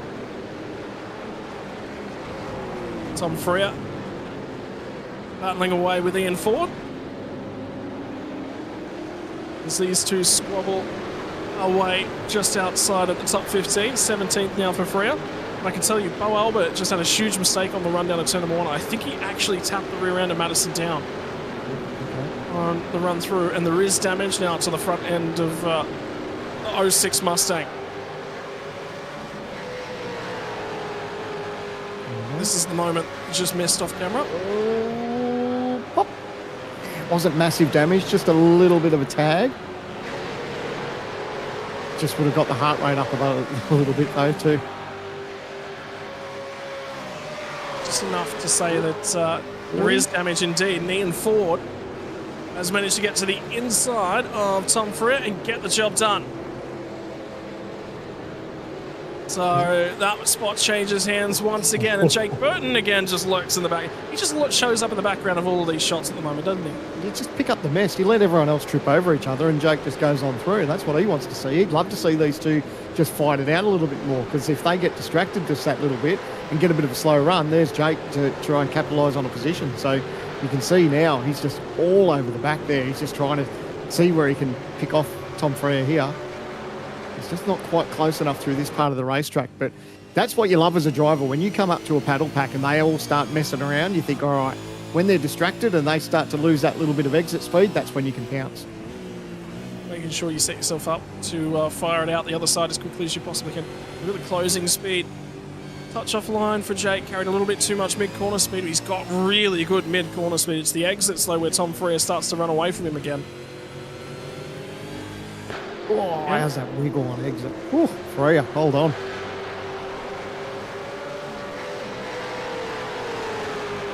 Already on our 9th lap of 35 and heading quite quickly towards the 10th lap. 35 laps the distance here tonight, about 12 laps the average stint length. Kind of expecting, so pit stops could start any time from now. If you're looking for a little bit of an undercut tends to not be the way on the first stint, though. They tend to undercut on the second stint. It's catch-22, isn't it, with the undercut? Because it depends on who you're battling around you as well. So, you know, do you want to sort of grab that advantage early on while they're bunched up, or do you want to, you know, roll the dice a little bit later? But and that's the one thing that I love about these different strategies that these teams can take on, because they know that you know, they can go an undercut and maybe get that advantage with tyres, but then you do worry about that the chance of a safety car, which could throw a spanner in the works as well. In the meantime, still not quite able to get the run. Ian Ford covers it all the way to the right-hand side of the road, and Tom's just going to push him. I'm drafting. So he's not too concerned about taking the spot. Yeah, I thought he was going to have enough to get round him, but he obviously was quite content just to sit there. Well, Blake Wallboy's just shortcut the chicane in the background of that shot. Doesn't look like it was bad enough to cause a slowdown penalty, though.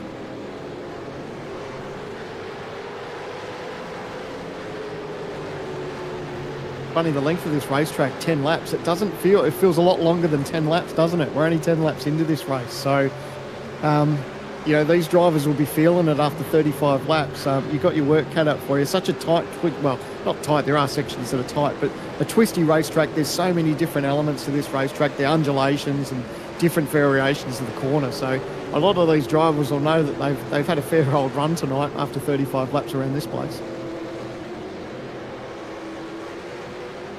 In the meantime, though, after not being able to be separated by the thousandth of the second, they're still separated by not very much out on the racetrack. It's down to about a tenth and a half as they enter Blanchimont and out the other side. And in terms of pace, they said at the top of the show, there's been not much between them all year. And have a look at Greg Gold starting to close that margin as well. Long run pace for him is quite good here tonight. Yeah, he's quite happy, isn't he? He's just sitting in there in that little bit of a lob. Well, there's a car sort of just died off into the pit lane back there. So someone's taken that opportunity here as we start lap 11. Gibbs. Robert Gibbs, yeah, he's died it off in the pit lane. So, yeah, it's good of him. He's just staying in touch. He's not too worried about what's happening at the moment. We did hear about Jared's thoughts about who'd be saving fuel and who'd be pushing and all the rest of it. So he's quite content, and I think he's just happy just to be on the back of this train and just seeing how this race plays out for the moment.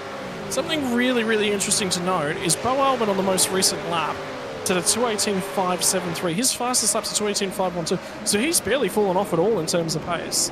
But if you have a look at the front of the trend, and I don't know how much fuel savings going on up there, they just both ran 2:19 flats. Yeah. So they've got a little bit of tyre fall off in the Lobs eSports drivers compared to the rest of the drivers around them. And again, important to note as well, even though we said Ethan Greek-Golt's probably going to be on a different setup to that of Bo Albert, he ran a 2:18.7, a little bit of toe to support him there. But yeah, that just raises a few questions about long run pace in the Lobs eSports cars. Yeah, look, who knows? It's tricky, isn't it, in these opening laps as far as who's doing what, but interesting to see how it plays out, whether they're sort of, you know, just holding their own for the moment. They're not trying to push too hard, but you could be right. It could be a tyre thing, and that could work, you know, nicely for the likes of Greg Golt. but we'll wait and see.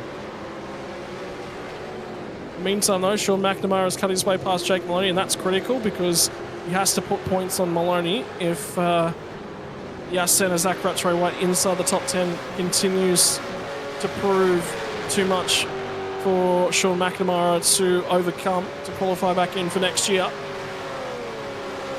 Maloney's willing to work with him by the look of things as well here. The next car up the road that they're trying to track down is quite critical. It's Rick Kuznetsov.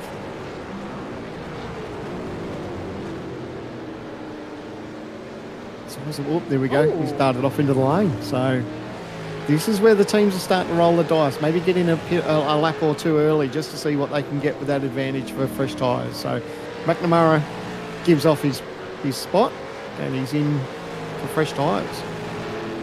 And 40 as well. Interesting to note. There was an improvement in lap times once again. Jared Philsell, James Scott that time by. How about this? 2:18.653 for Philsell, James Scott 2:18.666. 13 thousandths of a second apart. Good lap separating them every lap of the race. Don't worry about those Lobs boys. They're doing all right. They've done a great job this season, haven't they? All their cars have been there or thereabouts throughout the season, and they've certainly been the team that everyone needs to look up to, and you know, they're going to have their work cut out for and taking them on in 2025 as well. In the meantime, Ian Ford files back out after pitting. There's been a few drivers to the pit lane. Andre Youssef was one of those to take the early stop so he could take advantage of a safety car. Should it have appeared? Ian Ford's now been through the lane. I can tell you Brenton Hobson did dive into the lane as well to take a little bit of repairs, maybe some fresh rubber. And he'll be hoping for a safety car at some point, pulling back in contention. Ian Ford, though, covering, getting a little bit of a flash there from Andre Youssef, who's just in behind. And keeping an eye on Thomas Freeman, who was serving a slowdown penalty as well. So a fair bit happening on this lap. Yeah, that got my attention. I saw him just slowing down, and here's at the OG Gear replay. And this is where he served it. He's just gone right out of off the racing line. So good sportsmanship there. He's just taken it on the chin and just on, you know what, we'll get over and done with as quick as we can, and we'll just push on. Third race distance now in the books. Means that we will probably be seeing a host of pit stops coming this time by now. Keep waiting for him to peel off.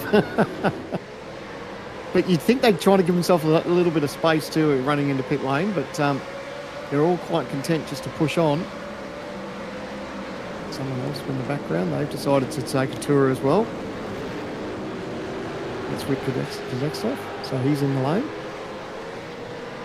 That's tricky for Rick because he's covering off the undercut from Sean.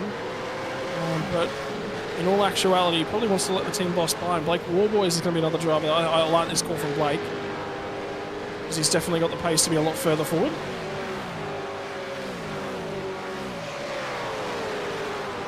Yeah, it's always nice when you come into pit lane and you leave with you know, a set of Dr. Feelgoods underneath you and some rubber, and here we go, Robbie Gibbs, 2:17.7, so fastest lap of the race, and that's from him on, he's just done his pit stop, so.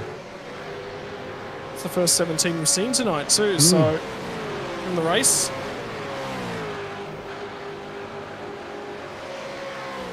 So he's going to make up a whole host of time from where he was sitting. The difficulty will now be, that is Thomas Freeman, who's yet to pit just ahead of him, and Brian Borg's the next car. Basically, all these cars next on the road, yet to pit. Yeah, he got big gain with that fresh tyre too. And they're not going to move over because essentially, just as I say, that makes a big liar of me. Nice sportsmanship there. They are battling for position, but realistically they're not, I guess, when you start to think about everyone needs to make a pit stop out of this group. So that was really nice where he just sort of moved over and said, you know what, I know you've got fresher tyres on me. Off you go. And yeah, so he'd be hoping that these boys peel off pretty, hopefully this time round, just so he can capitalise on that pace that he's got at the moment. Well, he is making some headway, so that's the benefit. I'm just sort of keeping an eye on Sean McNamara's progress as well. He's about 7.5 seconds back from Robbie Gibbs at the moment, and a little bit more free air for him.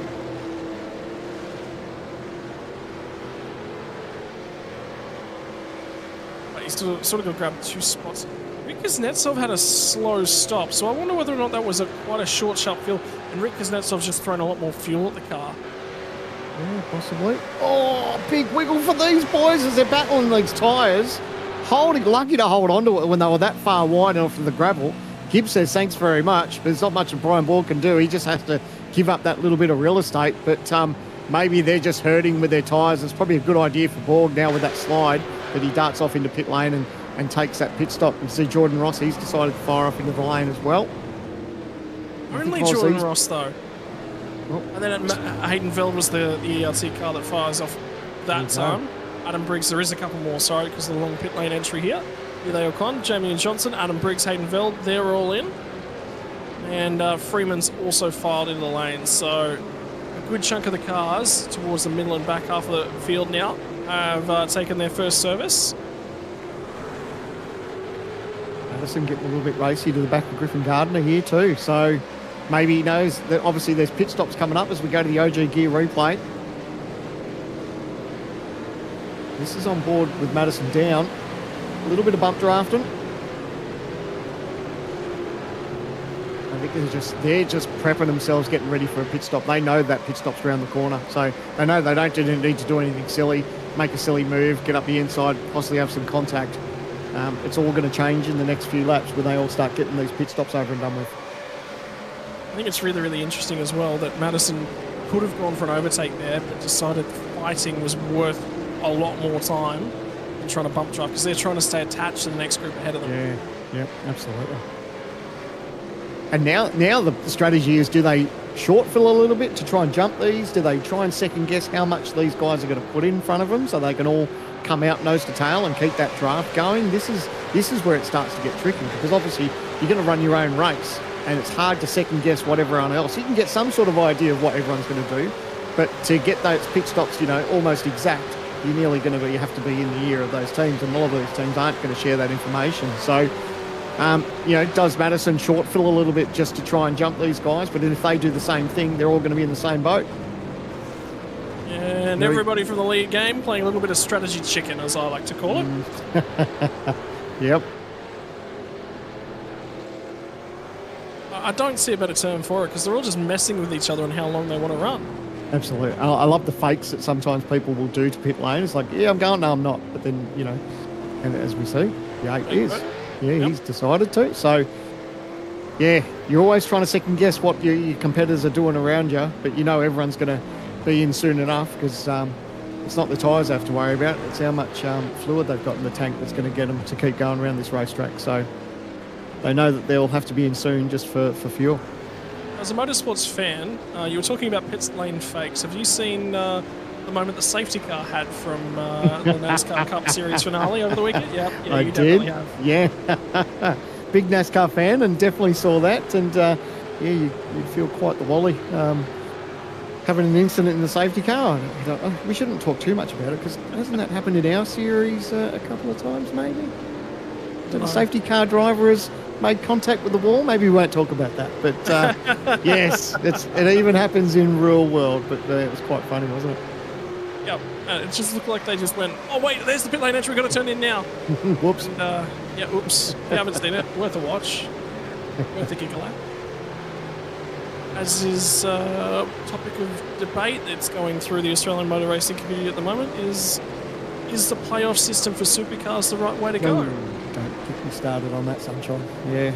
Good. I want to get you started. You've got some opinions, Denman. Well, let me have them. I do. I don't like it. I don't like it in NASCAR, and there's even controversy in NASCAR at the moment where Joey Logano's gone ahead and claimed the championship, but there's been other drivers that have had more wins and been a lot more consistent throughout the year, but just unfortunately haven't made it through the playoffs. So for me, I've never been a fan of the playoff system. I can see from a series point of view where they want that excitement to go right down to the wire, but I don't think it's fair as far as the drivers that are in contention and who probably the deserving champions should be. So for me, it's a big no-no, but Supercars have made up their mind and they've gone with it. You're going to be out here beating that drum if we ever end up with a playoff style system, aren't you? You'll be firm in the no camp.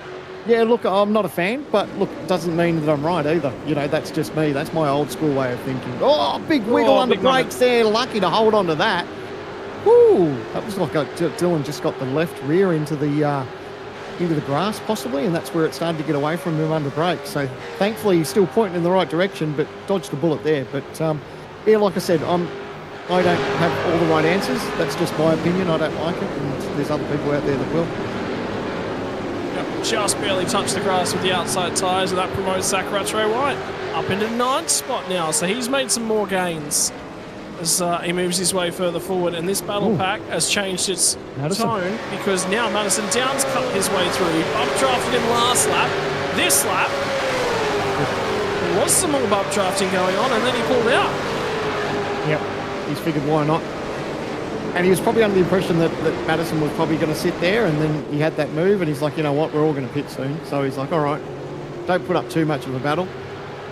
But obviously Madison looking a little bit pacey here as the tank gets lighter, and he's probably got a little bit more life in those tyres than possibly than what Griffin has, or Griffin's just not really ready to race too hard just yet. Those pit stops are around the corner.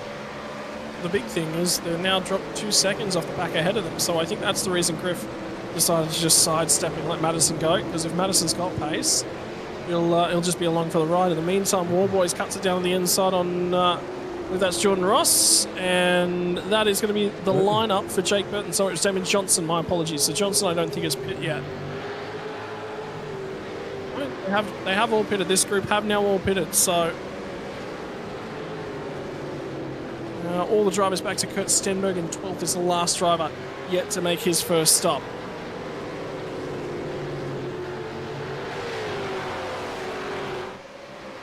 Will it be this time?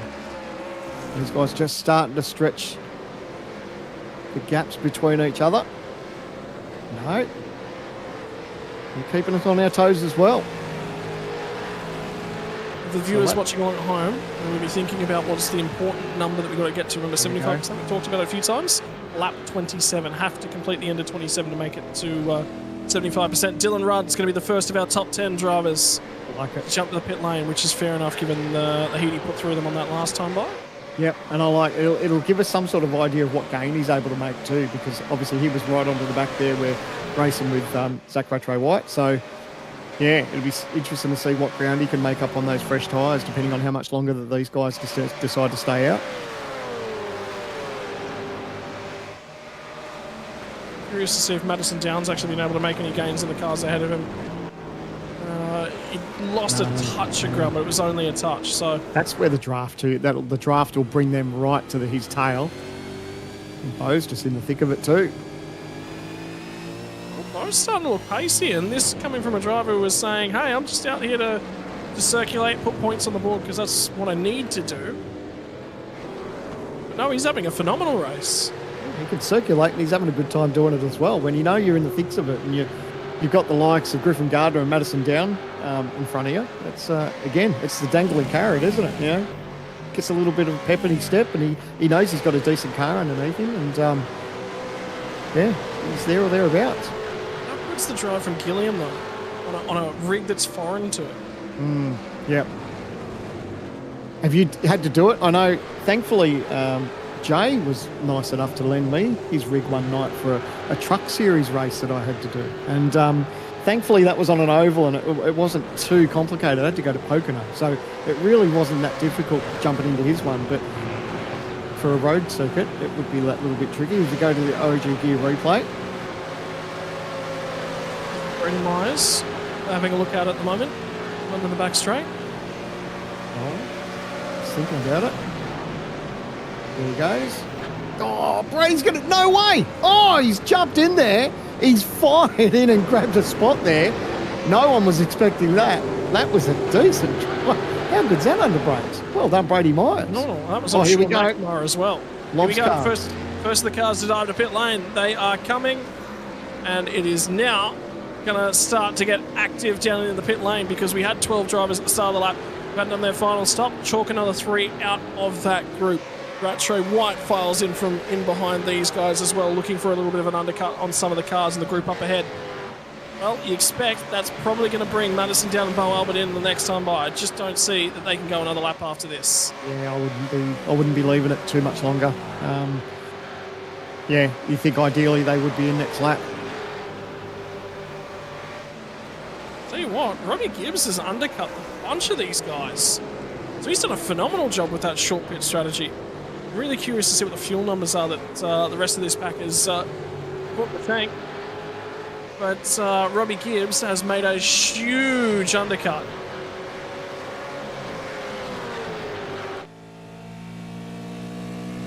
And the pace that he had too after that pit stop, we touched on it. He was the only driver in the 17 so far, and he belted out that 17.7. So we knew he had pace on board, and he's really making the most of it. Obviously, it'll be a little bit of swings and roundabout as the rest of these teams and drivers up front start to have their pit stops, but he's made pace while the sun's shining, so it's really good from Robert Gibbs, and it'll be good to see how that plays out for the rest of his night. But good pace in that car. P7, he's got a little bit of real estate around him too, so he's not having to worry about anyone. And yeah, good on him. He's rolled the dice and he's making those gains. It was a shorter stop for Robbie Gibbs. It was only 13 seconds with the fuel that was thrown at that car, which is about 5.5 laps worth. So expected to get through to about the end of lap 27 for him potentially. But at the moment, he's got a ton of track position. And look, never say never to a safety car. I mean, the chances are probably a little bit slim now as this race goes on. It's a very big racetrack as far as there's plenty of runoff and all the rest of it. So I don't know that there's high chance of a safety car here, but never say never, and that could really work in his favour. Who knows? Well, here we go. All the lobbies there in. Yeah, sort of expected this one was probably likely to happen, and Greg Galt's left out on an island. Ooh. He's going to press on. All right, that surprised me. Are you going to try for that another lap or two fresher tyres possibly? So Down's in as well, Bo Albert, he's in as well. So yeah, interesting roll of the dice there for Ethan. He's only lost about half a second on his fastest lap as well, but he has been saving a lot. Really curious as to where Griffin Gardner pops out relative to everyone, because remember his targets Madison down. Albert went into the lane on that lap as well. So ERT driver split the strategy just a little bit. And Robbie Gibbs has certainly made up a ton of ground. So he's popped out in a really, really good position. Yeah, he had pace, but like you touched on, he was a little bit shorter in the lane. So good job. Rolling the dice. Love it. He's also up here just to harass and harangue James Scott. It'll be interesting to see how much he fights this. Yeah, he is going to cover it. Yeah. But this is going to be a difference about 8 laps on the tyres from James Scott. And Gibbs is not going to give this. He's not going to roll over. Good on ya. Oh, he squeezed him. Good job. He didn't roll over though. Good on him. Well, James Scott really pinched him tight onto the curb and gave him not a lot of room. It was basically move over. I've got fresh rubber. I'm coming through. I'm giving you no room. As Greg Galt, I think Greg Galt's the only driver not to have pit now. Yeah, I think so. So it looks like you'd think he'd be in this time by. You wouldn't want to leave it too much longer. But they'll have a game planned in mind. Now they know what distance they've got between himself and Jared, and they'll probably start thinking about the fuel number as far as where they want to plonk themselves out. Someone will be crunching the numbers back there in the team, and they'll be working out where this will drop him out. So we're calculating at the moment, Phil Sells popped out with about 1.5 seconds less worth of fuel. That tiny little squabble between James Scott and Robbie Gibbs has cost him probably about another 1.5 seconds. So that's relevant. And then have a look at this battle pack because Rattray-White's taken less fuel, so he's popped out in and amongst these guys. Nathan's in. Oh, I love how our pit stop just mixes this up a little bit. Gets everyone up on their toes. Rolls the dice a little bit with strategy. And now with Greg Galt in the lane, we've got all of our first run of pit stops that have cycled their way through, and side by side, Bo Albert and Zach Rattray-White are going to go toe to toe out the other side. Is there going to be a little bit of paint traded? A touch from the driver that lists "I bleed red" on the rear end of his Commodore. For the meantime, Bo Albert sneaks down the inside. He's got him done before they get to the apex, but now he's going to get the drive on, get out the other side. A touch of a wiggle from Rattray-White. Madison Down's going to line all of these guys up and think about having a crack at whatever he can, whatever scraps are left open to him. And in the meantime, Ethan Grigol has split the two Lobs eSports drivers. Here we go, gentlemen. Here we go. So he went that extra lap just to have those tyres, but what it did, it gave him that opportunity to work out how many seconds of fuel to put in and where it would probably bring him out. So crunched the numbers, and he knows now he's got himself in a top 3 position. So really good heads-up driving by that team and Ethan Grigol. Well done. Yeah, this is going to be really, really interesting to keep an eye on as things progress. The margin between them, so Jared Filsell's taken about 14.8 seconds worth of fuel. Greg Galt, 13.8 seconds. James Scott, 16.3 seconds. So there's about a second less fuel from Greg Galt to Filsell. So he is going to be out of sequence. But 1 lap fresher tyres, a lighter car, could be some pace there from Greg Galt. And he's got some track position too, so a little bit of space. And, yeah, I like it. Really good, really good. Love that they've done that. And, it's got themselves in a position here. So... And when you're taking it up against the Lobs guys, we touched on it, how strong the entire Lobs team has been all season long. So, he's doing something right. And have a look at this battle. Robbie Gibbs still holding on now. He's got obviously his work cut out with Madison Down. He's on fresher tyres. But for Gibbs to be here, battling for a top 5, this is legit. Yes, there's a tyre advantage here, but this is legit position. So good on Robbie Gibbs for rolling the dice here too. Yeah, and I don't think Madison's going to hang around too long as they both track out over Blanchemont, the curbing there. Is he going to send it down the inside? No, he recognises he's a touch too far back. Might be a drafting proposition when they get out to Eau Rouge Radion. How we switch back to this battle pack, and I said it was Madison Down that was in this one earlier on. I was wrong, I'll correct myself. Myers is the driver in the TTR livery at the tail end of the pack of cars. And Bo Albert's got to the head of this angry pack. And now he's going to chase them because he's got his way by Dylan Rudd, and this is how it happened. He got to the inside of him at Blanchemont. That's some cojones. He had pace. He was able to capitalise on it, got position, and then drove away. That was really good. That's opportunism. I don't know if that's pace. That's absolute opportunism from him. And then Robbie Gibbs just peels over and lets Madison Down by and start pinning straight. And that solves a few little bits and pieces. And that's good heads-up driving by Robbie Gibbs. He knows that there's a tyre advantage there. So what he wants to do is just tag on the back, maybe sneak a little bit of that draft and hopefully stay in touch for a little bit with Madison Down. Gibbs has actually taken quite a close amount of fuel. Here comes Rattray-White, sent it to the inside of Dylan Rudd, gets the job done, so he'll pick off another one. Wow. And Rattray-White up to 9th spot again. And I get the feeling that Robbie Gibbs is probably going to be a touch out of sequence with these guys.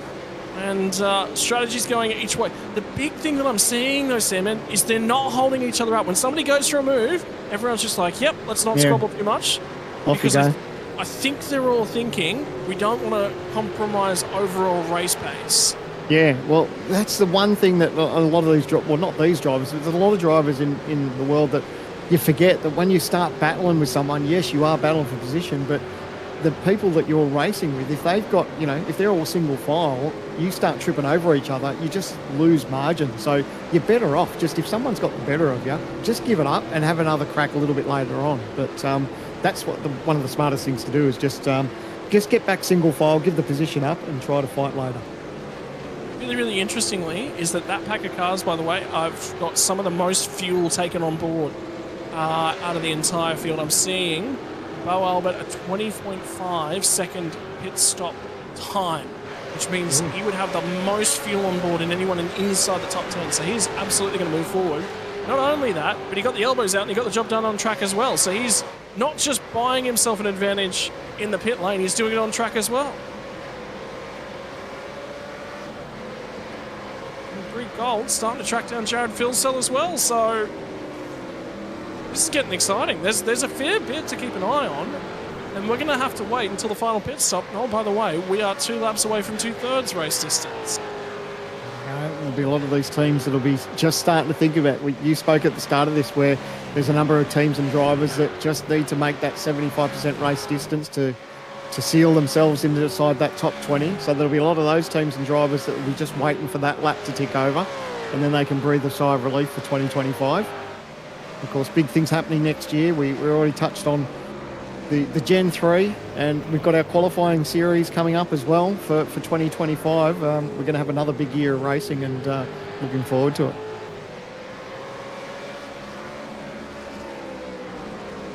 For the meantime, we watch and we wait. Doesn't this remind you of the Red Bull Ring race where Greg Galt was tracking down Phil Sell? Just staying with him? Yeah.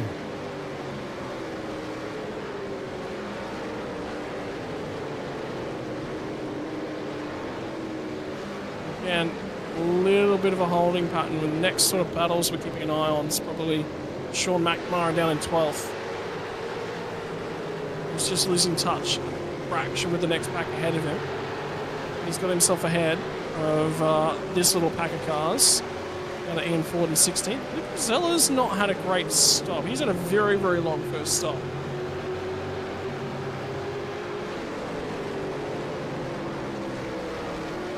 You'd love to be in the inner sanctum for some of these teams, wouldn't you, to see why, whether they've gone for the longer fuel strategy, whether something went wrong, whether they've missed their box and had to reverse up. So many things can catch these drivers out, but a lot of it is fuel strategy, isn't it? And an update on Jake Burton. So he came in on the end of lap 20, and he's going to run a 16-lap run to the flag. So he's already completed stop number 2.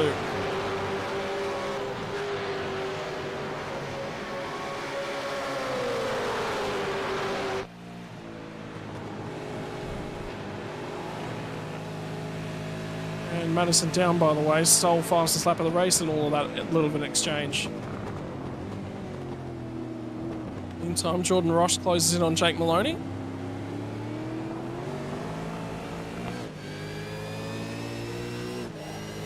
Sean McNamara is doing what he can to progress his campaign for 2025. How good are some of those onboard camera shots where you can just see what these drivers have got to deal with as far as, the closer you get. We talked about it throughout the season. The closer you get to the bumper, these rear wings and that, takes up some of that view, and you've really got to sort of second guess and roughly try to predict whereabouts you've got to put your car without getting that sort of off-track penalty. So these guys all doing a great job. We go back to an OG gear replay. This is turn 1. Oh, a little bit of a wiggle. Oh, we've seen that a couple of times tonight, isn't it? It's just hard on the anchors and just had that little wiggle. Thankfully, he was still pointing in the right direction, though. Again, I think he touched the grass as well, which we saw earlier from Dylan Rudd. Meantime, Sean McNamara is he just continues to be harassed. Is he thinking, you reckon the team's in his ear about the points? Have a look at that, the points for the bubble. Zach Rattray-White, 1560. Sean McNamara, 1536. So, and he's got the pressure there. So he's got pressure behind, but he knows he needs as much position as he can. Because this race, Zach Rattray-White, where he's running inside the top 10, is making things really difficult for Sean. I think also worthwhile noting is that in a couple laps' time, when we tick over 75% race distance, probably job done for Tom Ferris. As soon as anyone ahead of him hits the 75% marker, it's probably not going to happen for him. So that is the bubble that we look at. The only other driver that's worth noting is Jake Maloney, who's ahead of Rattray-White on points at the moment. I get the feeling Maloney's only just ahead, and the fact that margin's probably come down. Indeed it has. Just a fraction.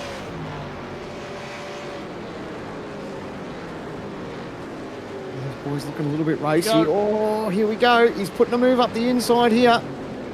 Oh, the difficult thing is he's on the outside now, so that's the bit that makes it tricky. Oh, now he's a sitting duck. He's lost another position there, so didn't quite go to plan. Actually lost a position there, so... Might lose 2. It might not be done yet because Luke Rosella's going to try and slide it down the inside. Rosella's had pace here tonight.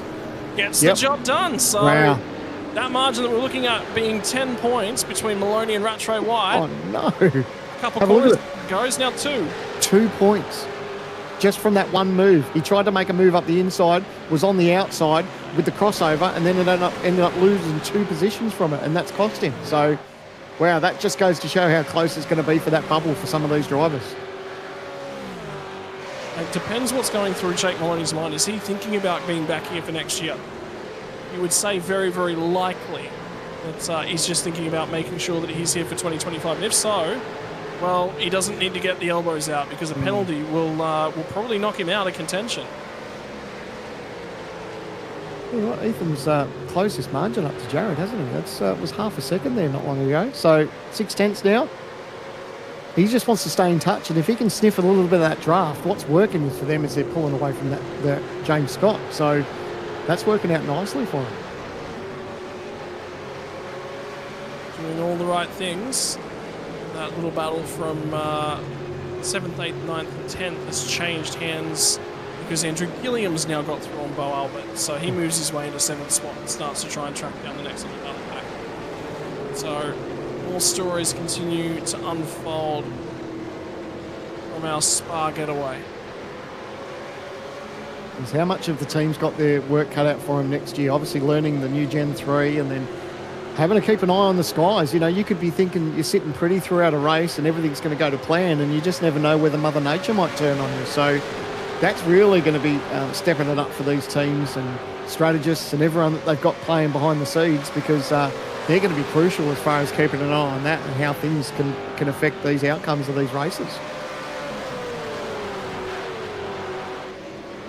The big key is that this pack is losing a touch of ground to Brady Myers up ahead, so that's why everyone's thinking away. McNamara's just going to pull the trigger. I don't hate it. Yeah, no, why not? Especially as a driver too, you've got that mindset, you know, sort of, you've got a rough indication of how good or bad your car is, and sometimes just biting the bullet and saying, you know what, we've got 11 laps to go, let's just put on a new set of boots. It might give us a little bit of margin over the guys that we're racing around at the moment, and it could work out nicely. So, yep, exactly what you said, don't hate it. Yeah, he's going to have a crack. In the meantime, that is also going to open the door for this battle pack to go at each other.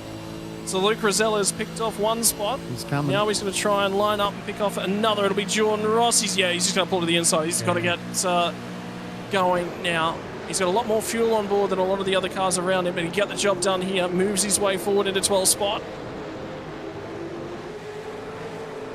He can just run his own race. Oh, how's this wiggle behind? Almost made contact with the back of him. Lucky to hold on to it. That almost got away from it. So that's Maloney now up the inside. Check out this wiggle. Like, really lucky to hold on to it. It's like he almost jumps on the brakes hard to not tag the back. And look at it, get away from him. How sideways he is there. Up on the curb. Manages to hold on to it. Gets that little bit of opposite lock. And Maloney goes, thanks very much. I'll take that. Just see the tap of the brakes from Jake Maloney as well. He didn't just come out of the gas, he had to tap the brakes. Well, he's like, well, which way is he going to go? Is he going to dart across the racetrack right in front of me? What's going to happen? So, good heads-up driving by all of them. Well, Andrew Gilliam overtook by Albert a couple of laps ago. And now Albert's tracked him down again. Yeah, looks like Gilliam struggling a little bit there.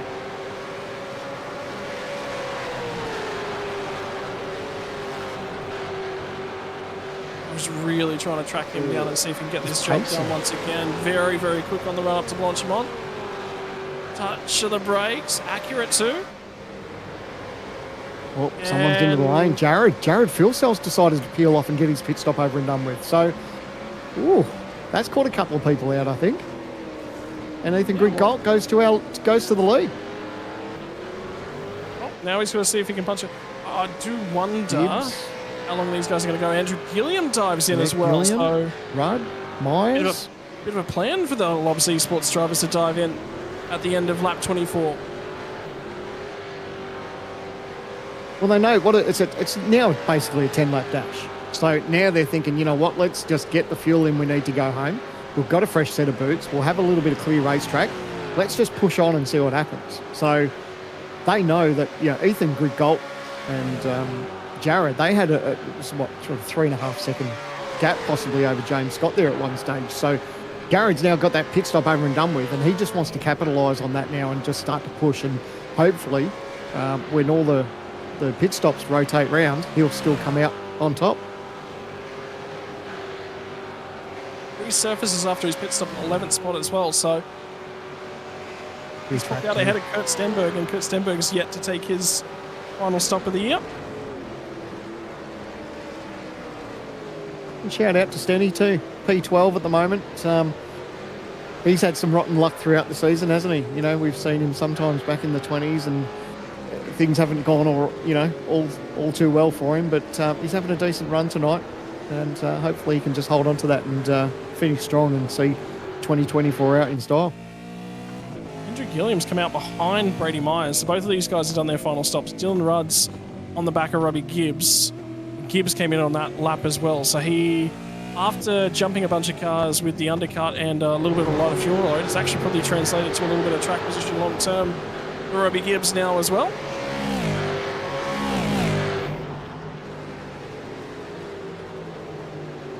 Yeah, if I'm Ethan, I think I'd be telling him to dart off in the pit lane. Yep, and he is going to respond by pitting. James Scott will be in as well. Yeah, they all have to. Now that Jared's done that, obviously he's going to have that fresh tyre advantage, and that's what Down's doing. You're going to see a lot of these drivers. The 93 staying out. So Griffin Gardner. There's Bo. Yep, so a lot of these teams just taking that last stop and get it over and done with. And they'll be keeping an eye on whereabouts Jared Filsell is on track and how they're going to come out as this all unfolds. Critically, Maloney came in as well, and that pack got broken up by the cycle of pit stops, and that started with Sean McNamara. So McNamara should gain some track position as well here. There's Jared. Good goal, still in the lane. He's got going. I'll tell you what, it's going to be pretty close. This is not bad. There you go. He's come out just in front. Obviously, Jared's going to carry that speed, but he's jumped him there in the pits. So, well done. How good's that? Oh, it's going to get close here. Obviously, this is single file through here. Everyone knows that. Jared's obviously got a little bit of temperature in these tyres. He's got some pace. So Ethan just has to be smart about it. He'll hold the inside. He'll make Jared go around the outside. He's got that pace. He's going to try and carry this down the front straight. Is he going to have enough to clear him into the turn? Oh, this is a battle essentially for P1. Oh, no contact. Good driving by these guys. Oh, they're not giving an inch. Jared's trying to hold on. A little bit of contact there. Oh, side by side. They're not giving up, though. Great racing. They're both battling out. This is for the win in the final race here at Spa. And this is farewell, Commodore. A little bit of paint traded, and finally Greg Galt's going to surface after everything that's happened in 2024. Is it a little bit of retribution from Spa? He'll trade paint with James Scott.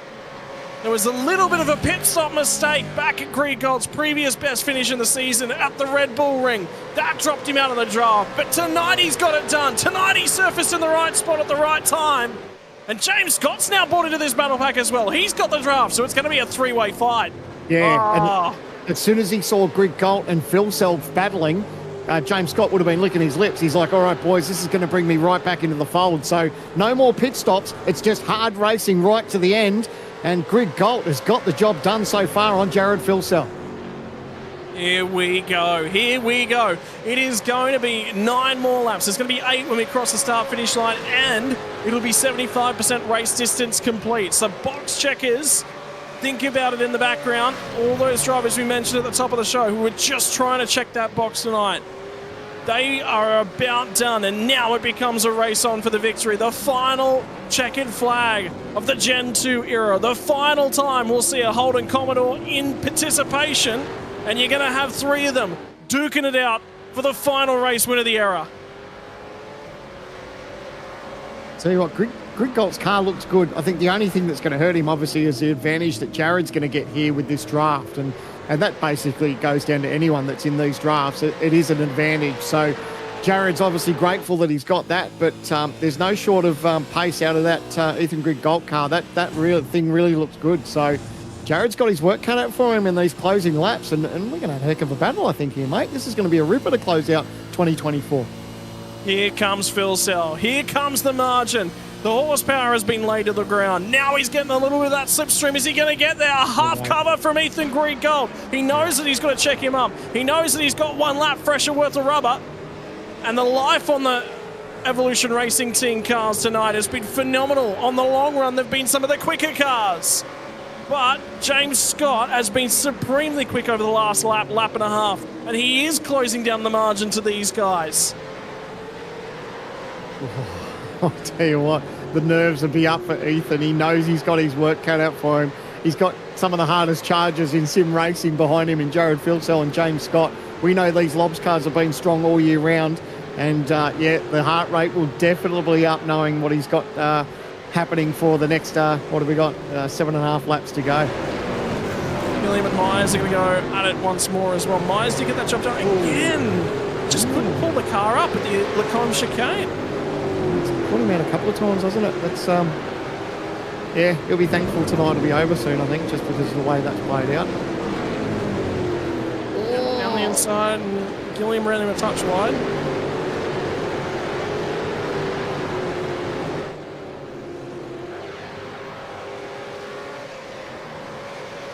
Well, this is a bit where Ethan will be like, yep, beauty, a little bit of margin. But it swings and roundabouts, unfortunately, with Spa. They're going to pull up again in the draft, come down the long straightaways. So he knows what's coming. He just needs to make it pretty clean as he gets through this part of the racetrack, and he is.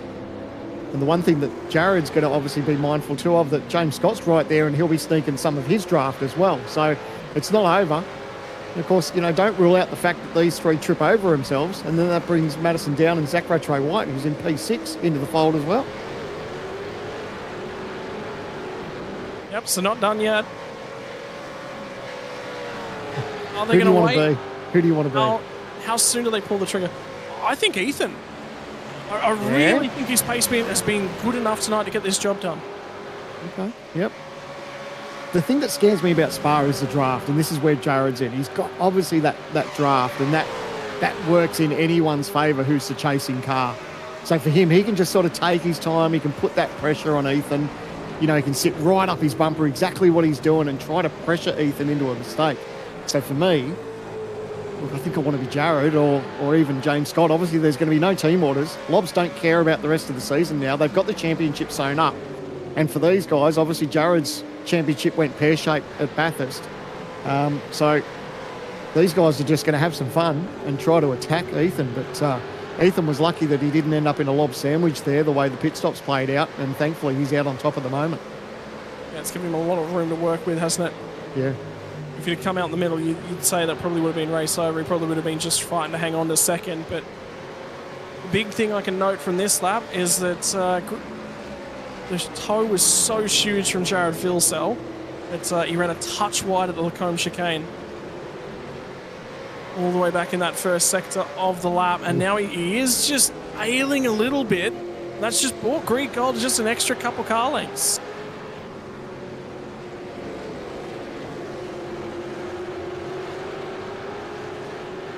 How about this from Bo Albert? This is a phenomenal drive. He'll be over the moon with this. Absolutely. And the best thing is you didn't put the mockers on him either. So, yeah, thankfully, yeah, he's having a great race. And for P7, where he's at the moment, he's still got a chance here of snagging Zach Rattray-White too for P6. So not over yet for these guys. And plenty still to happen up and down the field, not only just at the front of the race. Madison Down is doing everything he possibly can to try and track down our lead bunch. Albeit they're not the lead bunch yet because Luke Rosella's just decided, you know what? Last race of the season. Yeah, Won the let's lead Enduro some Cup. laps. I'm going to carry on. Yeah, why not?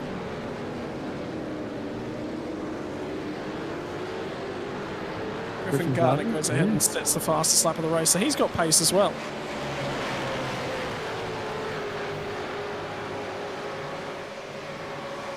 Oh, here we go. Jared's a lot closer here. This might be the point where Jared's going to think about getting the job done. He obviously doesn't want to leave it too late. He's got the pace. Is he going to have enough to clear him around the outside? Oh, it's going to be side by side. Ethan Griggold not giving an inch. Neither is Jared. He's on the outside, though. This could cost him. Could he lose 2 spots? So thankfully he holds on. He's back in that sandwich. Oh, but he's got to cover. He's got to cover. There's not enough there. He's got enough nose up the inside. So James Scott is going to try and get the job done on Ethan Griggold. There was up a the touch. inside. There was a touch there, and I get the feeling, yeah, James needs to redress that. No, because if he'd have taken that spot, that'd be a bump and run, for sure. The only thing that's done it, it's hurt Ethan now because Jared has just scooted away. And this is what Jared wants to see. He wants to see these two just battle it out in his rearview mirror because now he's got that clear air. He can start to gap these guys if they start tripping over each other. It's a funny one, the Lacombe chicane, isn't it? Because everyone always wants to scrabble for the first apex. I reckon you want the outside at the first corner there, and that's what's cost Ethan Greek Gold, is he got crowded onto the curb. If he couldn't carry any momentum, he couldn't turn into the left-hander. Phil Cell basically just said a little bit of racecraft here, and you're in the hard to maintain momentum area. But he made him go and work for it. It's not done yet as well. They're all settled back in. Just a touch outside of the drafting range now for Ethan Greek Gold. And again, he'll have to look in the rear view mirror. Can he just close up a fraction? Pace has been good in the middle of the lap. Yeah.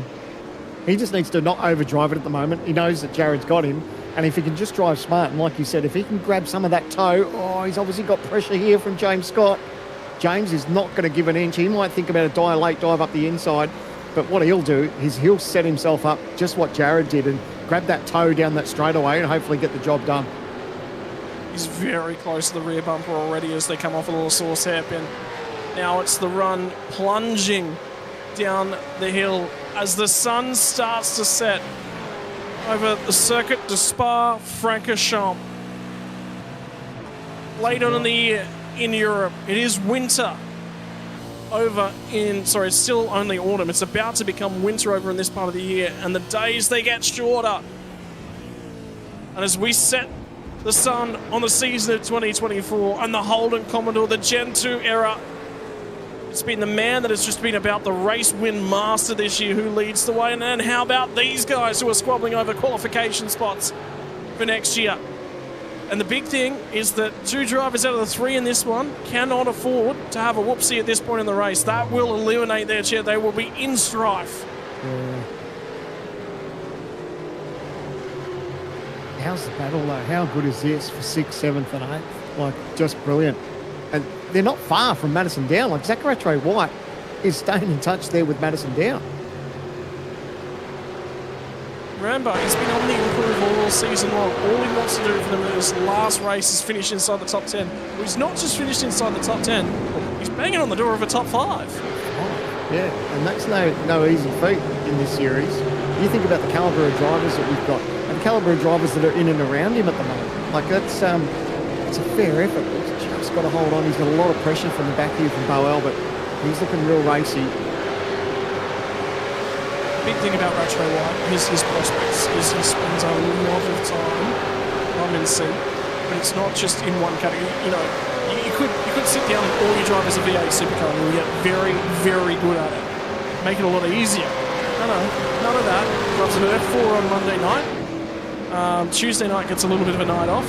He's here on Wednesday night. And I know in next year he's looking at driving sprint cars because he's driven them this season as well. So he qualifies for a number of high-tier series in a number of different categories. Such is the all-round mastery of him, and he's up against one of the drivers who's known for World Championship licenses, also in multiple different categories in Bo Albert. Yeah, there's no substitute for seat time, and like I said, you see it in real world too. You know, you see the likes of like Shane Van Gisbergen when he was in supercars. He didn't just race supercars. He had his thumb in everything, and that's what makes the calibre of driving good. So, you know, now we see that these drivers, they're not just sticking in V8s. They're doing a little bit of everything. It helps their racecraft. Here we go. Bo Albert, didn't quite get the job done there, but had the pace there. But that's what these guys need to do, is just keep their bum in seats and get that racecraft, and it'll come to them in the end. And the laps are starting to expire, and that means that we're starting to see the draft games. You saw it from Jared Philsell. Don't hit him! You don't want a penalty! From these guys now, as well as Bo Albert just rubs a little bit of the rear bumper away. He's a Ford driver at the moment, so I don't think he approves too much of the I Bleed Red logos on the back there. And now he's going to have an attack from behind. So Bo Albert is going to have to defend. And it's going to be from Griffin Gardner, who's really trying to throw it at him. Zach's like, you beauty, you two tussle a little bit, and I'll try and do eyes forward on Madison Down. They are starting to bring Madison Down back to them as well. They definitely have got the pace at the moment.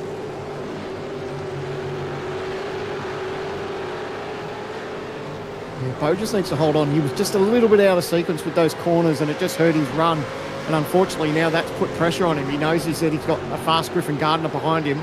currently holds the fastest lap of this race so far, so definitely got pace on his side. He needs to be a bit mindful that he knows he's going to be on the attack now as they come to the line. It's going to be 3 laps to go in this race, the final round of 2024 for the Logitech G Supercars Pro Invitational.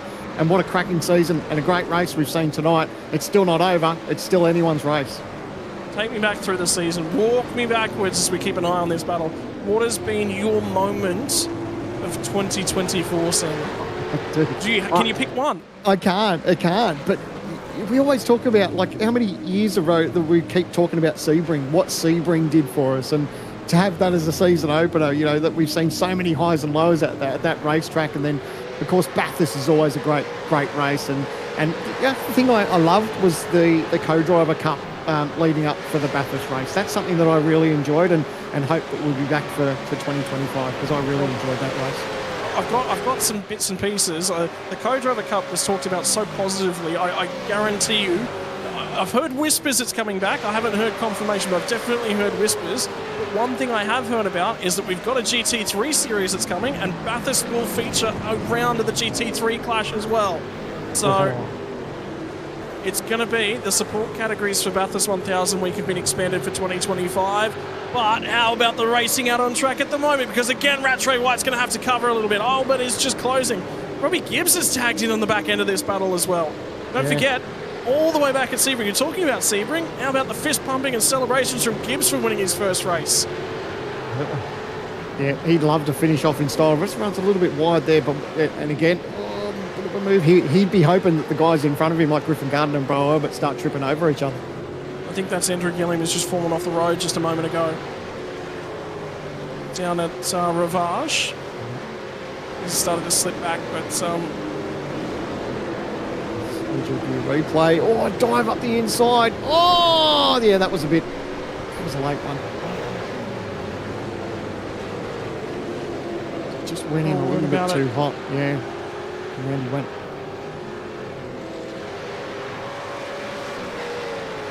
In the meantime, Albert's still trying to track these guys down. When we cross the start-finish line, it will be 14 kilometres more worth of racetrack. The final 14 kilometres, the final 2 laps of the racing season. Have the lead pack got anything for us? Will there be a final change of position? Luke Rosella's just dived to the pit lane, and now Zach Rattray-White's had to defend on the final run. Second to last run of the bus stop chicane. He does get down the inside as well, but now can he pull the traction out the other side? He'll light the rear tyres up. The only Mustang that sits up in an inside that's up 7 at the moment. Zach Rattray-White is defending for all money down the inside. He'll have to go the long way round. They'll have to sort it out because here comes Rouge Radion. And Griffin Gardner wants to go side by side. But Albert's got ahead. Yes, he's got it done. He's up to 6th spot. Oh, it's not over yet. These guys are going to utilise the draft down this part of the racetrack. So they're going to get through here, Rouge, get through nice and clean. But now it's all about the draft and who can be the last of the late breakers. Well, Griffin Gardner didn't quite get the run as they come through. Now we'll run on board with Zach Rattray-White. The Vermillion eSports driver's going to swing it to the outside. Bo Albert runs out of horsepower as the draft reigns supreme down the Camel Straight. Now it's into the Lacombe chicane. Can he pull it off? They both miss the chicane. They're both off. They both cut the course. They'll both rejoin. And Griffin Gardner's not been able to make anything of it. Now they'll go side by side on the run down the hill. 3 wide on the run to Ravage. They're both trying to slow down penalties. Yes, they do. Oh, look at him. It's a 4-way tussle now. You were just talking about the fact that, just trying to see who's trying to get in here. Robert Gibbs is he's thinking about maybe making a move on all of these guys. He is thinking about a move. He's actually starting to have a crack at Griffin Gardner. So now it becomes that 4-way stoush. Back up at the front, it's gotten tighter as well. Phil Sell is starting to get tracked down by Ethan Green Gold. This could go down to a last lap stoush. Oh, he'll be covering in the draft, just trying not to give away because they know they're going to have one more crack down that long straightaway. This is probably where Ethan's best chance is. He can try and utilise a little bit of the draft here, keep it all nice and clean. The problem is he's still got a very hungry James Scott right behind him. So Ethan is definitely in that lob sandwich. That's not what he wanted, but he's still in with a sniff to take out this win. Yeah, it's not over. It is not over. They'll reach Blanchimont for the second to last time. The Gen 2 era is about to have the white flag waved on it. It will have only one more lap. And for the second to last time, Barney stands at the flag man to deliver. One to last flag. One more lap for the Holden Commodore, for the fans that have watched along at home, and to this car that's been with us since 2019. It's just not close enough. On the back of Phil Cell here for the moment is Ethan Grigol. He's going to throw everything at it. Eau Rouge running on. Now in the rear-view mirror. Has James Scott got anything to say about it as well? I think he's and too Phil far Cell back. starts to play the games, the drafting games. Here comes Ethan Grigol. He'll do everything he possibly can, but he just runs out of RPM at the end of the straight. There's nothing left now. Lacombe chicane. He's close. He's closer than he's been thus far. And how about the battle pack in the background as well? Albert's got through to 6, and he'll hang on when they get to Lacombe. They all get through the other side. No, it's going to be Griffin Gardner who pinches a break. Gibbs is going to pick up a spot. Oh. Phil Cell just got that 4/10 over Ethan Grigol and James Scott. Still not decided as we've got half a lap to go here at Spa. But Phil Cell is about 0.4 of a second ahead. And it's going to be running out of time. We're down to probably about 3.5 kilometres left. We're down through turn number 11 now. There is only 8 more corners left on the season, and Grigol closes on Phil Cell. He's the closest he's been in a fair while now. Oh, is this a last dive at the chicane? Surely not. Is it a last lap dive? Shane Van Gisbergen sent that move on Jared Phil Cell 2 years ago in the 2022 edition of the Logitech Pro Invitational from Spa. But this time back, I think he's got enough margin. Yeah, yep. And they'll come to Blanchimont. This is it. There's 2 more corners.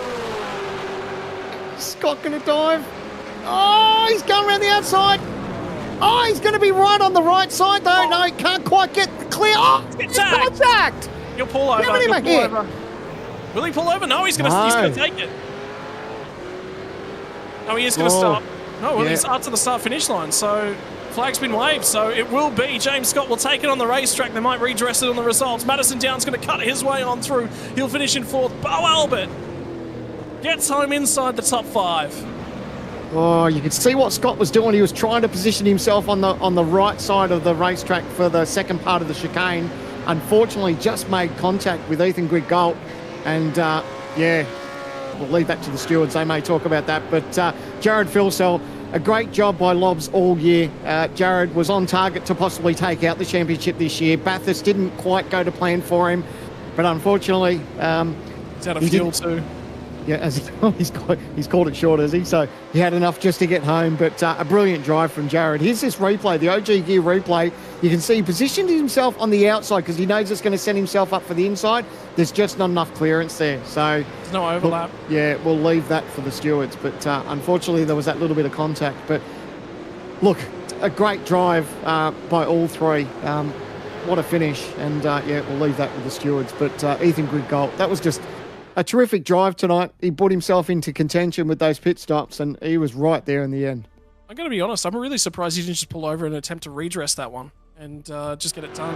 Because I think he would have known. Yeah. And, Brenton Hobson, he needed a safety car to get his way back into the race, but for the farewell Holden livery, it's nearly fitting that this will be... there is one more car circulating behind him, but this will be the second to last driver circulating on the racetrack. Farewell Holden from Brenton Hobson. And he will have to qualify his way back in for 2025. And that is it, Sandman. That's literally it. There is going to be no more Holden ZB Commodore, no more Holden badge next year in the series. It's weird, isn't it? It's a weird thing to say and something to think about. But nice fitting farewell. Like I said, a nice livery there for Hobbo. And our podium will consist of all Holdens, which is a fitting farewell for this brand. And after 245 kilometers, after 12 races across the season, the expanded endurance calendar, we've seen it all in 2024. We've seen so many weird race results where things have just changed late on.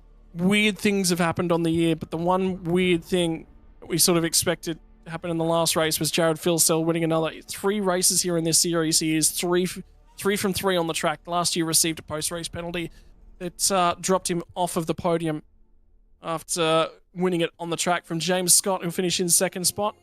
Ethan Grieg-Galt will finish out of 3rd, and we expect there's probably going to be a redress between those 2 positions there. Madison Down will finish out of 4th spot. Bo Albert finishes inside the top 5. Remember, he said he wasn't confident coming in here to tonight. He'll lock himself in for 2025, as will Zach Rattray-White. Gets his first top 10 of the year in the final race of the year, and that will probably be where he looks to start season 2025. Robbie Gibbs is going to finish inside the top 10. Remember, won a race this year as well. Griffin Gardner, Luke Rosella pitted very late on and finishes still inside the top 10. And Dylan Rudd rounds out your top 10 results. Over the leaf, Brady Myers out of 11th. Didn't have the greatest night at the office. Contact with Andrew Gilliam late on. Jake Maloney will get home in 12th and qualify his way back in as well. He was one of the other drivers we're keeping an eye on. Rick Kuznetsov will be thinking about the season, thinking what could have been, because it's times he was leading the championship this year. Andrew Gilliam might be enough for him to finish in 2nd spot in the championship. We'll have to go and check the numbers after the results have been run through. Jordan Ross, Sean McNamara. Sean's going to have to come through the qualifying series. Ian Ford will qualify his way in, as will Adam Briggs and Blake Warboys. Tom Freer, will we see him in 2025? Will be a big, big question we'll have to answer as we get outside the 20. And cross into 21st with Jacob O'Reilly. After that drive-through penalty on lap 1, drove his way back to 21st spot. He'll be happy with that. Andre Youssef out of 22nd. And Jake Burton also hit that minimum race distance. Will likely qualify his way back in. In fact, he should qualify his way back in without a doubt. Dylan O'Shea from Damian Johnson, Kurt Stenberg, Thomas Freeman, Edenveld, Brian Borg, Brenton Hobson. The tail end of the field, unfortunately, at a 30th spot. Tyson Broad will be 31st, and Matthew Bowler was the only retirement of the race on the end of lap 1. And in terms of championship standings, we knew this one was coming in. Dylan Rudd wins it, but Andrew Gilliam will get overtaken by 2 points. That incident he had with Brady Myers dropped him out of 2nd spot and drops him back to 3rd in the championship. 2 points to separate those 2 drivers. Madison Down gets back to 4th spot. He was there at the start of the night, manages to hang on to it. Jared Filsell recovers to 5th spot when it's all said and done. Brady Myers from James Scott. Rick Kuznetsov finishes inside the top 10. He'll be very, very happy with that one. Ethan Grieg-Galt with a strong result to finish off the season inside of 9th. And Luke Rosella home in 10th, which again, Luke Rosella, when you consider where he started the season, didn't finish the opening 2 rounds. So he'll be very, very happy with that one. Over the page, no, I don't necessarily think... Yeah, we do have over the page for our championship standings. Robbie Gibbs from Jordan Ross, Adam Briggs, Blake Warboys, Jake Burton, Ian Ford, Bo Albert.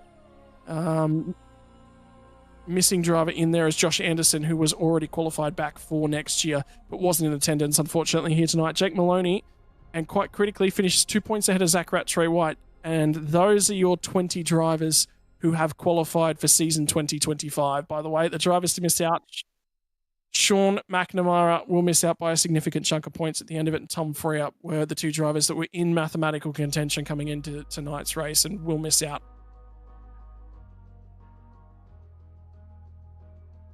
Now we're just hearing an update. I think Bo Albert has got a 5-second penalty for that incident with James Scott. So that may relieve him.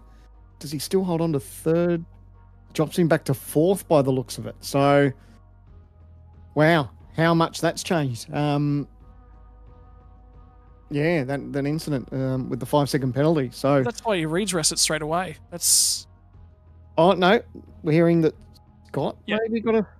So James Scott got the penalty. Okay, so we're just hearing this from live race control now, everyone. So never fear, it wasn't Ethan Grieg-Galt. So your final standings now, your top 3 are Jared Filsell in 1st, Ethan Grieg-Galt in 2nd, Madison Down in 3rd.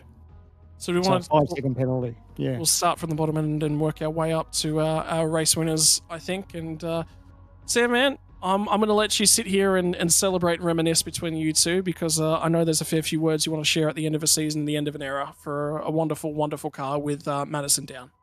Yeah, congratulations, Madison. As we've been talking about, it's a farewell for Holden, but for you, sneak off a P3 there in the finale here at Spa. Tell us about your race. Yeah, probably not the most exciting race in car one there in the final round. So yeah, just made a meal at the start there, unfortunately. Qualified reasonably well, but yeah, lost some track position with a bad start. So not the ideal way we wanted to kick it off. Pace felt okay. I don't think we were really fast enough to win tonight, but we were there or thereabouts. We just dropped that 3 or 4 spots at the start we shouldn't have dropped, and then we were kind of behind the 8 ball there. But yeah, overall not a bad night, and pick up P3 I think with that penalty at the end. Not a bad way to finish the season.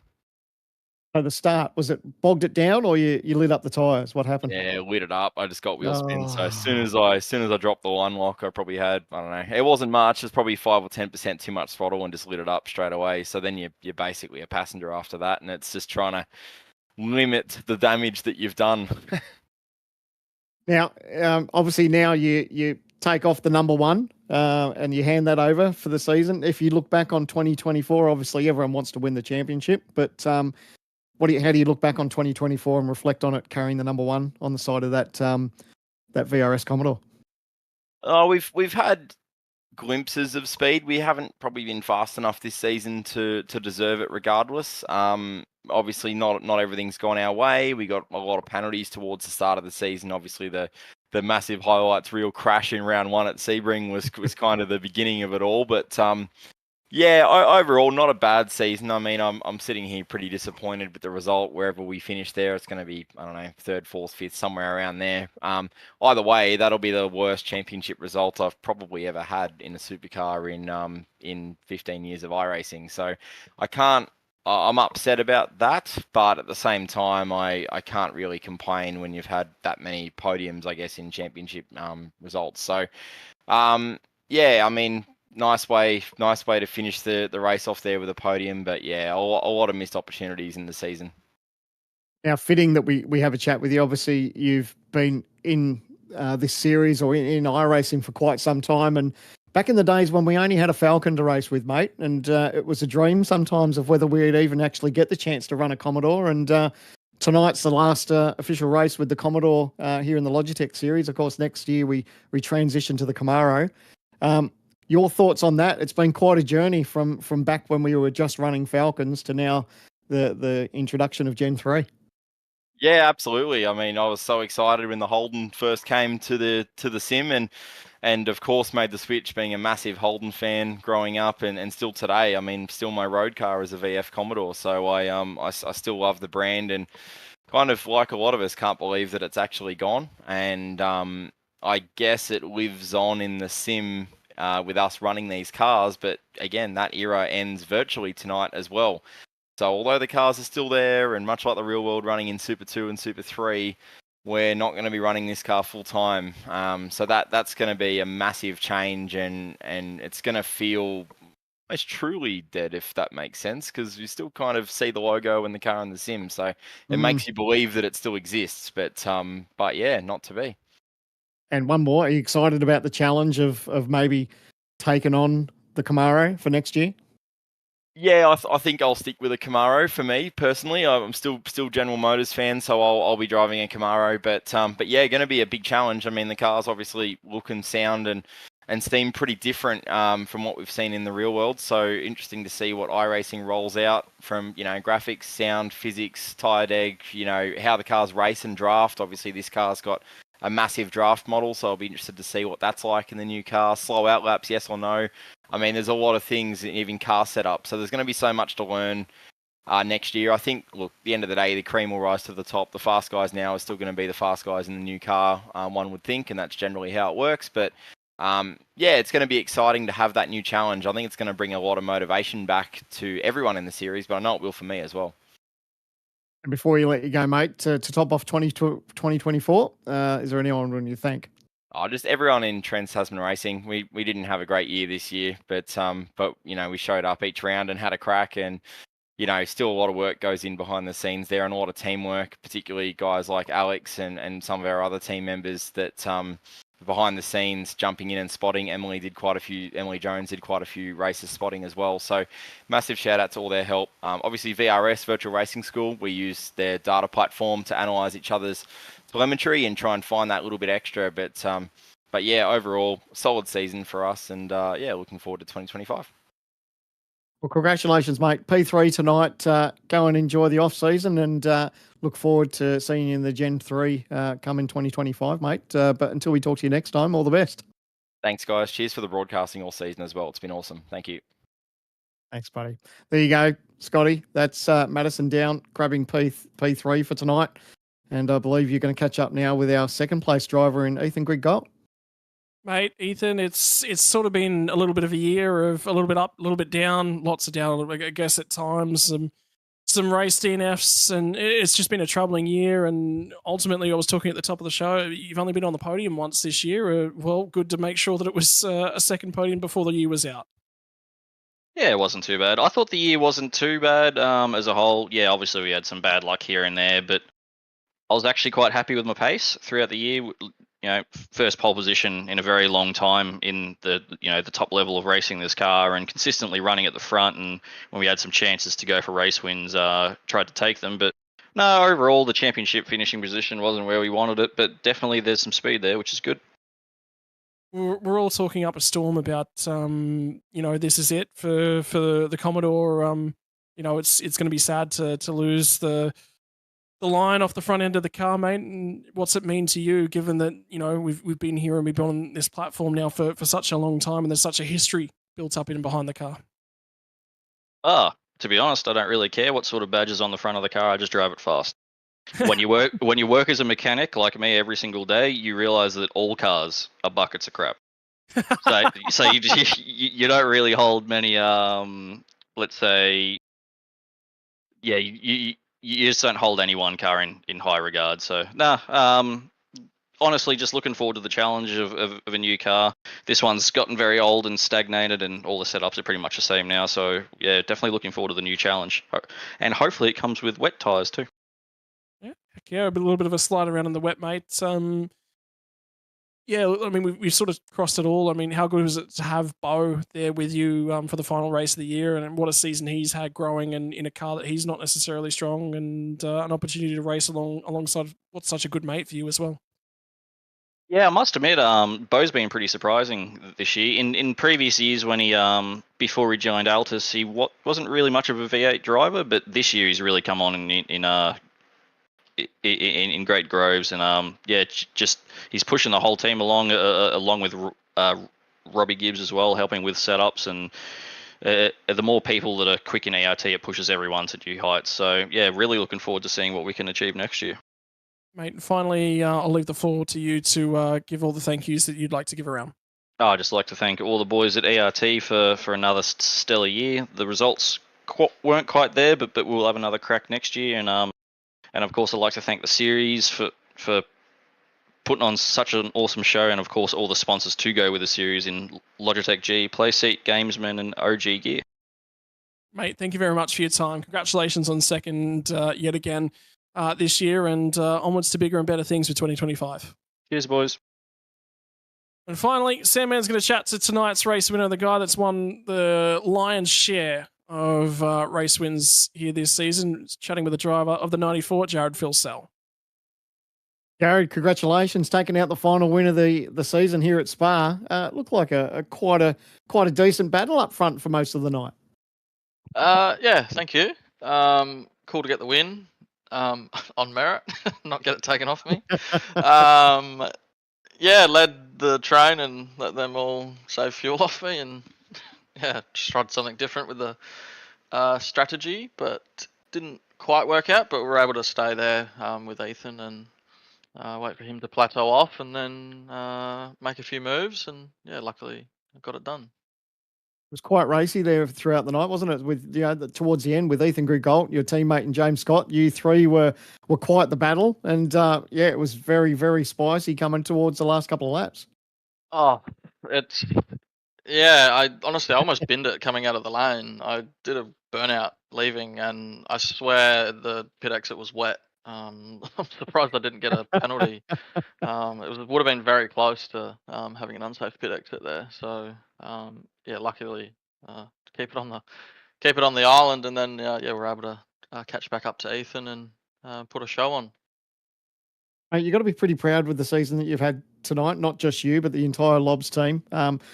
Before Bathurst, you're on target to possibly take out the championship. Bathurst had different ideas for you, but a nice way to finish off the season to take the win. You haven't been short on pace all season and just got a little bit unlucky, not maybe taking that championship win. But how do you reflect back on 2024? Yeah, well, I mean, I'm pretty sure I put in my goal was to win. I've won quite a few races, which is cool.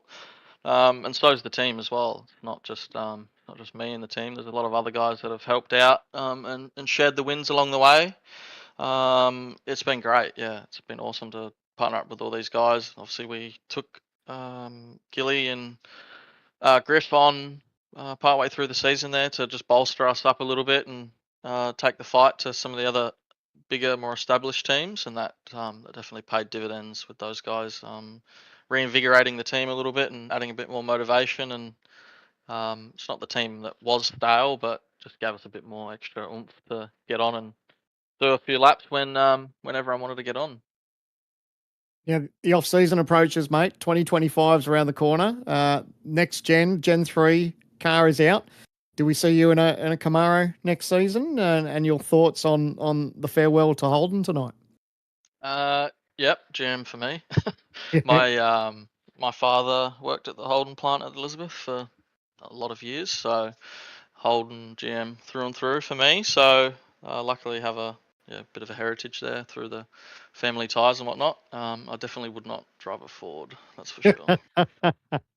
Now, speaking of that, you've been around for a while, and to the days where your only choice was a Ford back in the day, and how far we've gone through the generations of Holdens, and now we are on the brink of breaking out with Gen 3 with the Camaro and the new Mustang. We've seen it all, and yeah, I guess it's another change in era, and it might light a little bit of fire in a lot of people's bellies with a new car coming out for next year.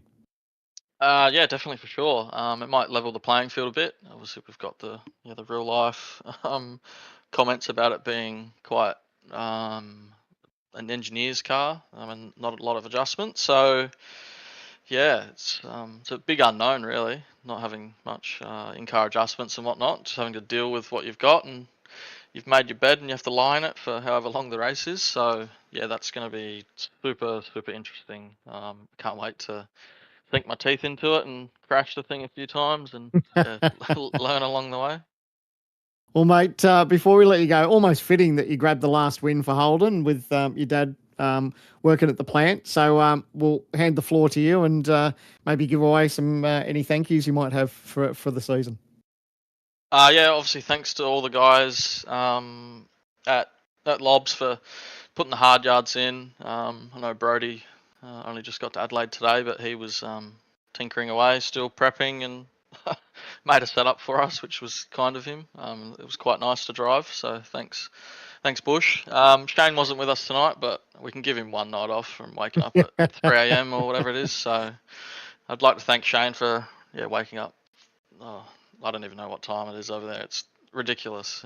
The guy's so committed and driven to help us and just to help anyone in the team to move forward and progress. So yeah, big shout out to him. I'll give a shout out to Brad as well for jumping on.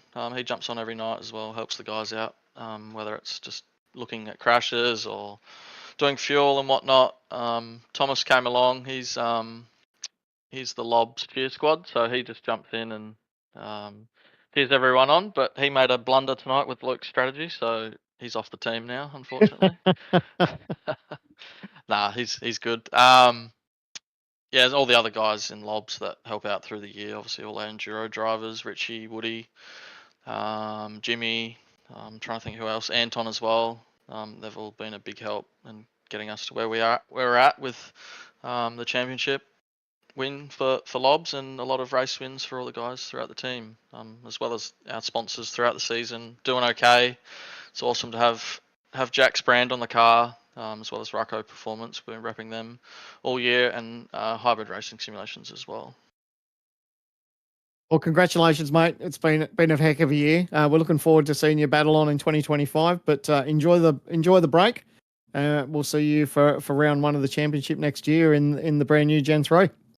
Yep, can't wait to get to Sebring. Hopefully, I'm not off the back of the grid like this year. And I was going to say, mate, surely you get a few extra laps worth of practice now that's just focused on practice. You don't have to come through the qualifying series next year.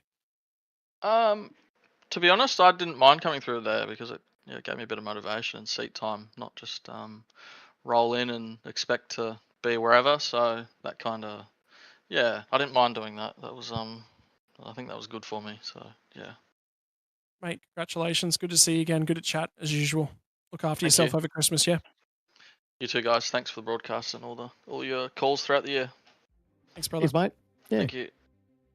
Well, that is going to end the series, and like we said, that's going to be the end of an era a little bit as well. But we are going to be back in 2025. It's bigger than ever, and we add a whole new category to the drama across the duration. That's right, GT3 Racing Action will be joining us in the new year. For more information on where to qualify for that, keep your ears peeled right throughout the socials. Go and follow the Logitech Pro Invitational Series over on Facebook. Keep an eye on us on YouTube as well.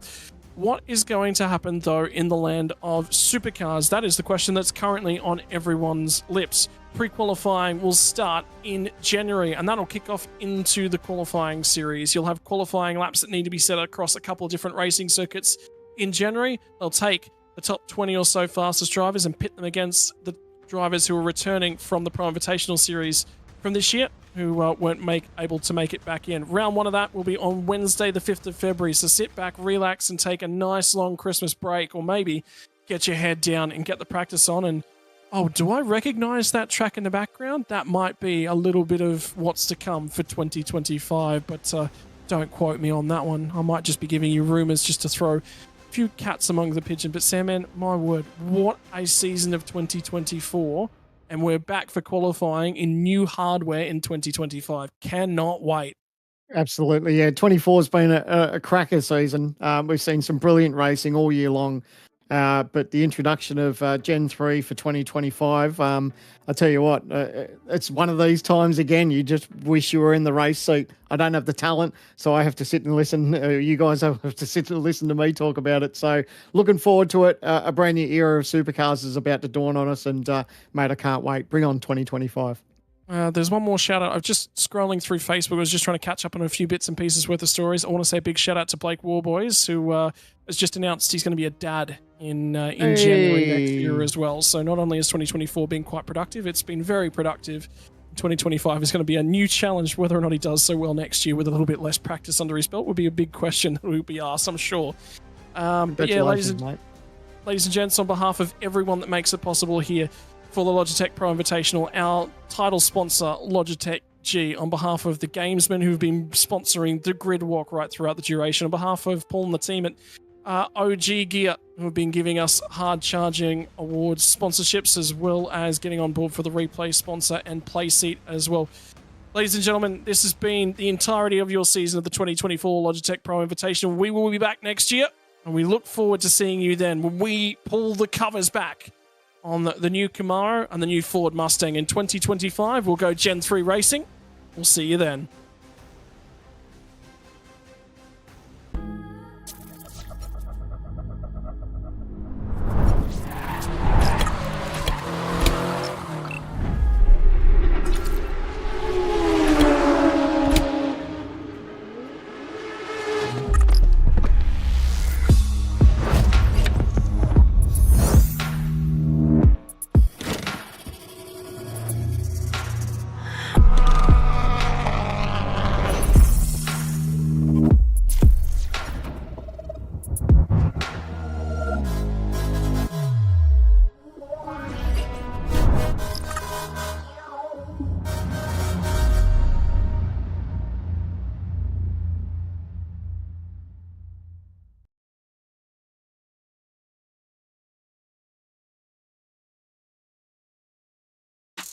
It's motorsport, but not as you know it. Test yourself and your everyday road car. Safe, affordable, but most of all, fun. And all you need is your daily driver. Experience the thrill of a sprint day, race against the clock at a hill climb, or test your reflexes with an auto test. It takes just 3 simple steps to get started. Get on the start line. Search Motorsport Australia Daily Driver today.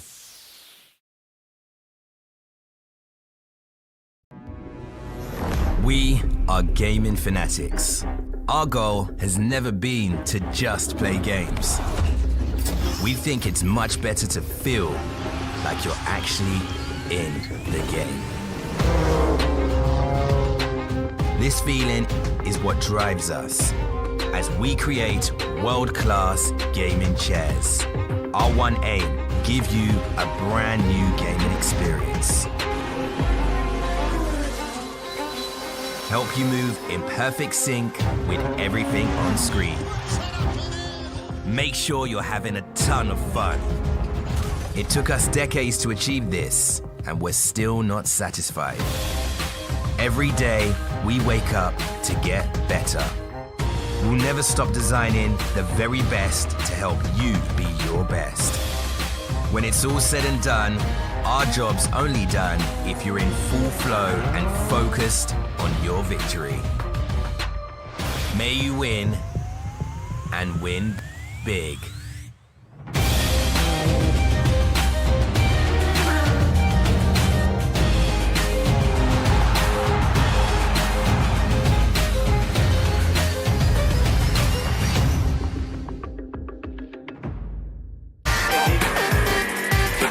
Hi, I'm Brendan Leach, driver of the number 7 Audi R8 or NPC Audi Custom Racing. First impressions of OG gear on the sim, fantastic. It feels really nice in your hands and doesn't gather up under your fingers. The sock, very breathable for me. I get sweaty feet when I'm on simulator. I know that's not the nicest thing to say. It has just the right amount of grip because your feet do just naturally move around on the pedals a little bit, and I like the way that they give you that freedom but also give you that stability that you need.